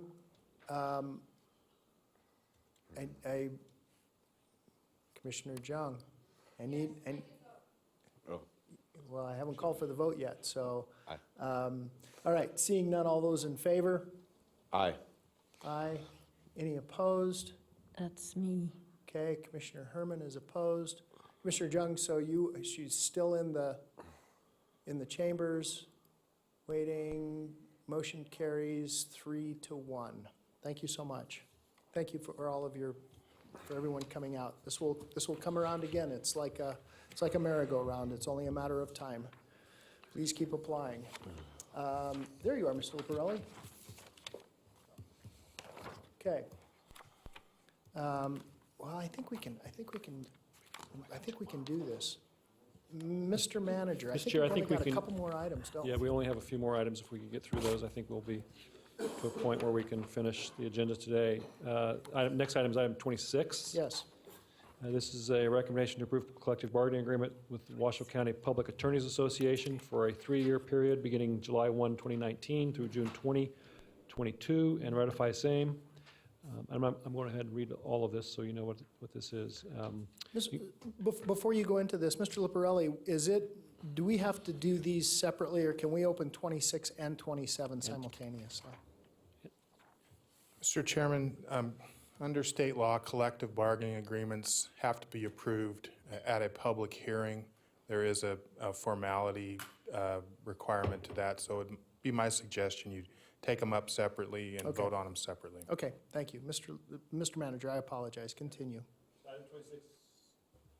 Item 26 is a recommendation to approve collective bargaining agreement with Washoe County Public Attorneys Association for a 3-year period beginning July 1, 2019 through June 30, 2022, ratifying the same, including cost of living adjustments and base wage of 3% effective July 1, 2019, with a fiscal year 1920 estimated fiscal impact of $450,425. 2.5% beginning July 1, 2020, plus a one-time only lump sum payment of $1,000 effective July 6, 2020. Fiscal year 2021 estimated fiscal impact $556,686, and 2.5% beginning July 1, 2021, plus a one-time only lump sum payment of $1,000 effective July 5, 2021. Fiscal year 21-22 estimated impact is $568,228, and update agreement language regarding rights of association, annual leave, salaries, holiday pay, health plan, dues, deduction, copying of contract and term of agreement, and approve Same cost of living adjustments, annual leave, salaries, and health plan for confidential attorneys, estimated fiscal impact of $316,348 for all fiscal years. Total fiscal impact is estimated at $1,891,687. Okay? Mr. Chairman? Mr. Luparelli? A quick disclosure, the attorneys in the civil division of the district attorney's office are not members of the collective bargaining agreement association that's covered by this agreement.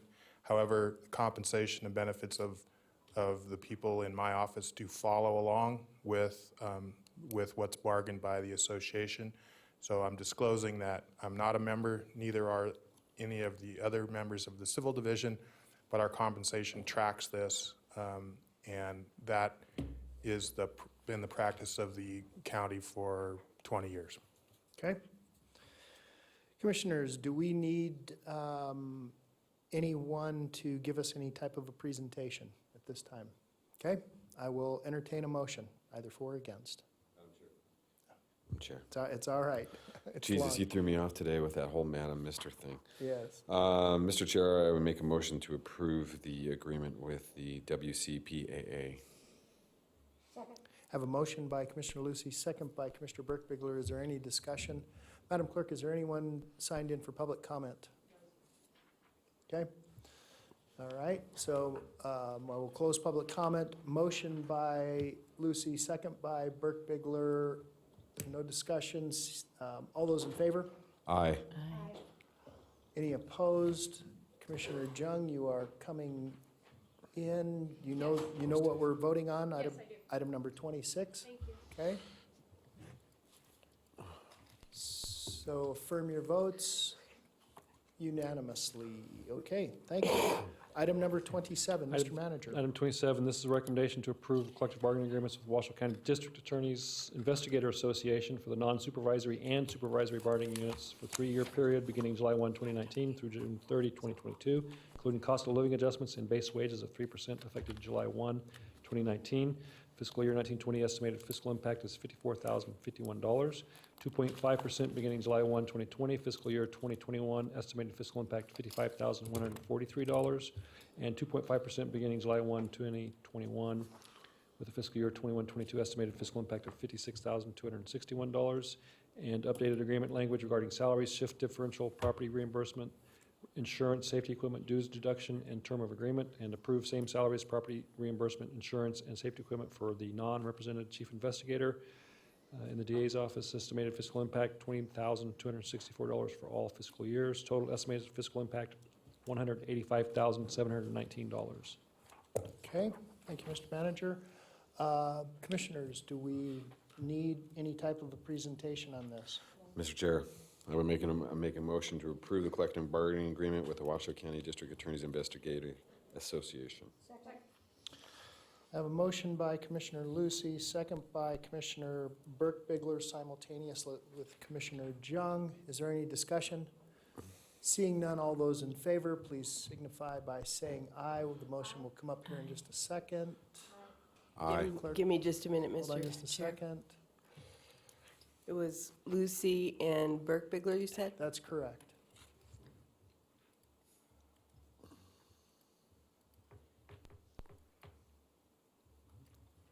You should be able to vote now. Okay.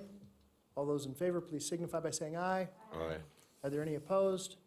Motion carries unanimously. Please affirm your votes. Mr. Manager, our final one is item number 28. Item 28, this is a recommendation to approve cost of living adjustments in the base wage of 3% effective July 1, 2019. Fiscal year 1920 estimated fiscal impact is $1,489,924. 2.5% effective July 1, 2020. Fiscal year 2021 estimated impact $1,527,172. And 2.5% effective July 1, 2021 with the fiscal year 21-22 estimated fiscal impact of $1,565,352.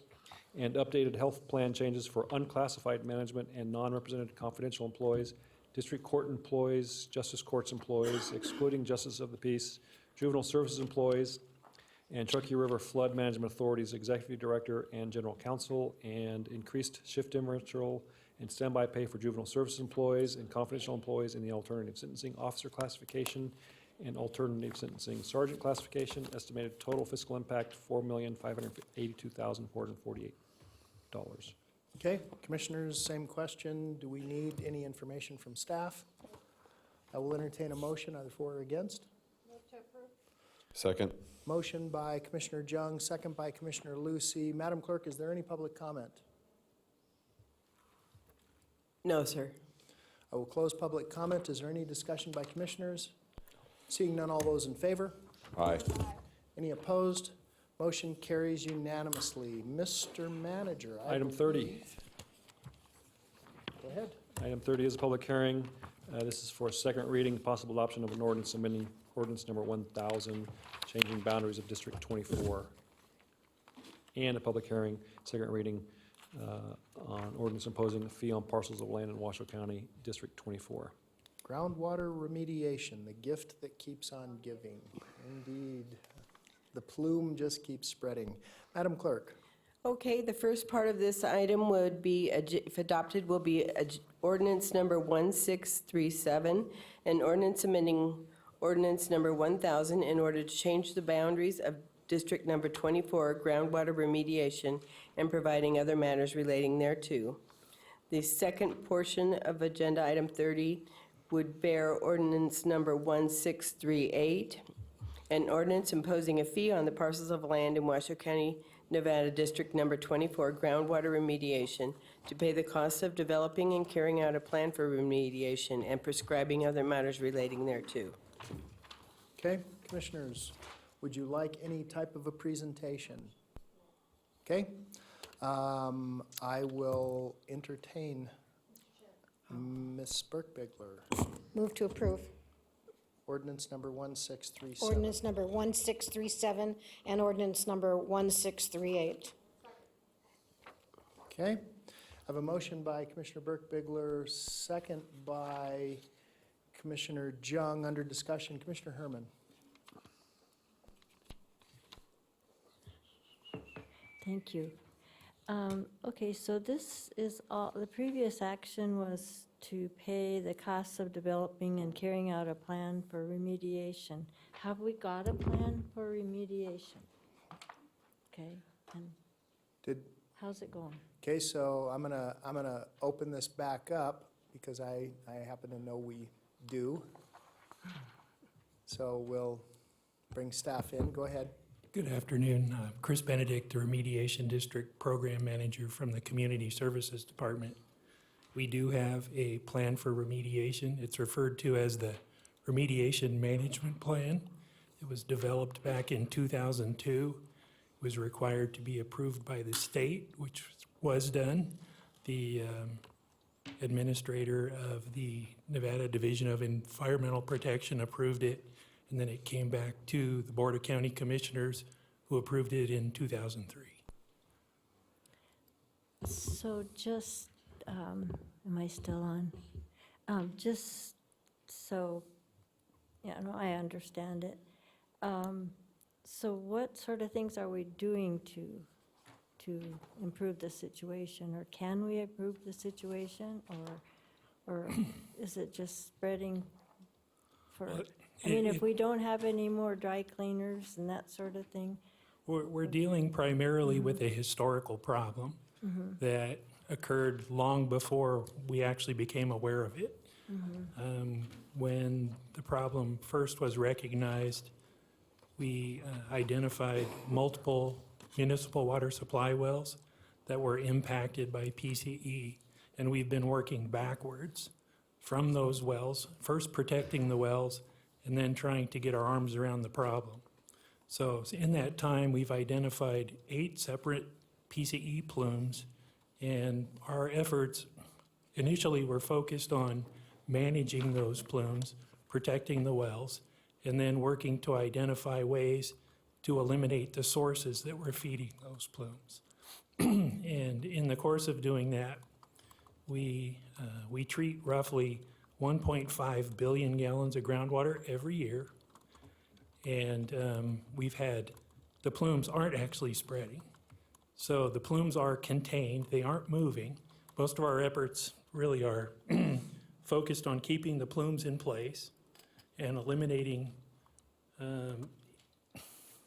any possibility that there will be new plumes or that the existing plumes will grow. And I know it's hard for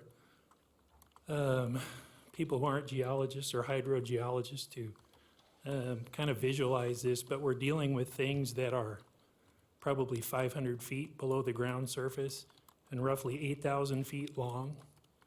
And they're in the urban area of Reno and Sparks. So it's not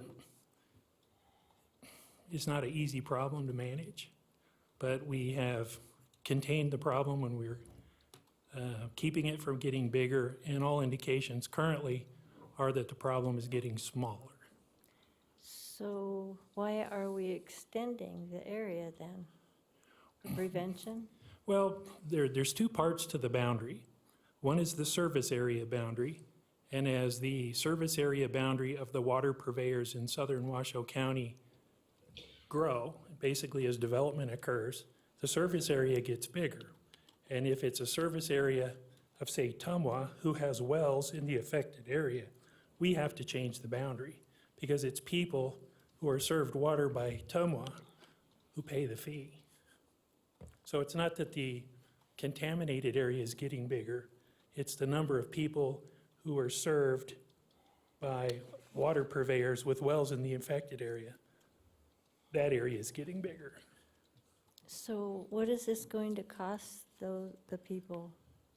I mean, what are we going to, how much is the amount we're going to get towards this? I mean, The annual revenue raised by this is approximately $1.25 million a year. And what that costs the average household is about $9 a year. And I can't give you a very reliable estimate of when we'll no longer need to collect that fee. okay. But again, the magnitude of the problem is such that to keep expenditures at the current rate and keep the problem manageable, this problem is likely to persist for 50 to 100 more years. Okay, thank you so much for You're welcome. explaining that. Okay.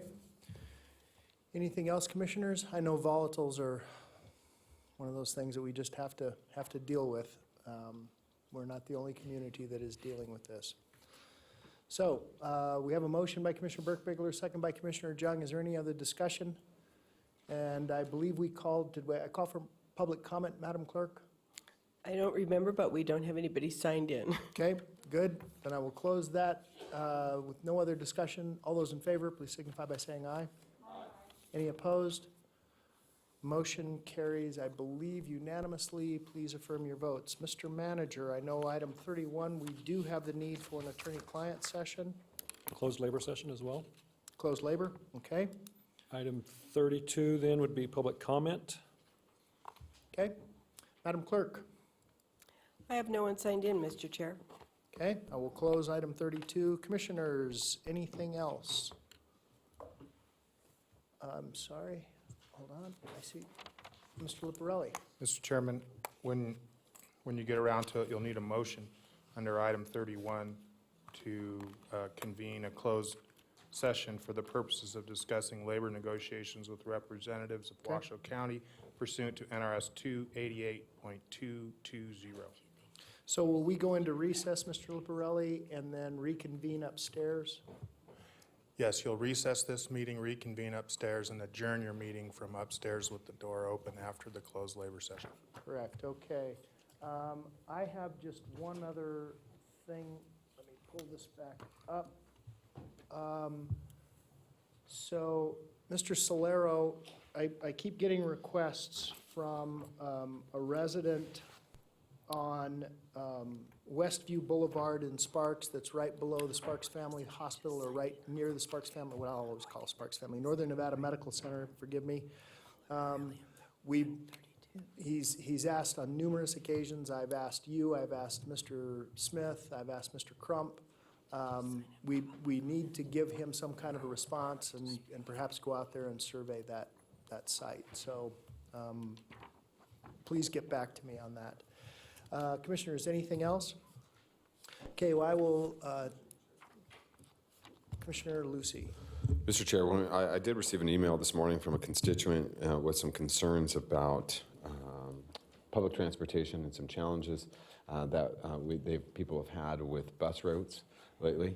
I do want to make a comment that we are in that transition phase this month of changing out from MV provider to Keolis, who will be taking over July 1st. And Keolis has assured us that they have staff on board and they are adding more staff currently to make sure that all routes will be manned continuously and there will be no interruption in services after July 1st. They intend to make sure that all routes are working and functional on their normal time schedule. But we did have some challenges this morning and through the last couple of weeks because MV has refused to hire people once they've left and have left spots vacant, which leaves bus routes unavailable. So those challenges will be addressed come July 1st. Just want to put that on the public record. Okay, thank you. Yes, and I got the same request from Mr. P. So we can bring that up with RTC as well.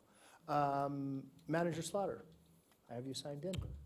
Mr. Chair, I just want to conclude by saying, again, I care deeply about this organization, about this community, this county, and I just want to say thank you very sincerely for the trust you've placed in me over these last several years as your county manager. Thank you, Mr. Manager. You still, yeah, that's right. You still have You 3 can't leave him days. this afternoon, dude. You got to work still. Ouch. Okay, so I need a motion to Motion to adjourn to public. just to recess. Yeah. Motion to recess For labor. for labor. Okay? Okay, I have, wow. That was literally one in each ear. Okay, so I have a motion by Commissioner Lucy, second by Commissioner Jung, where we will go into a closed labor session upstairs, and then we will open the door and ask for one more final public comment. So we are in recess.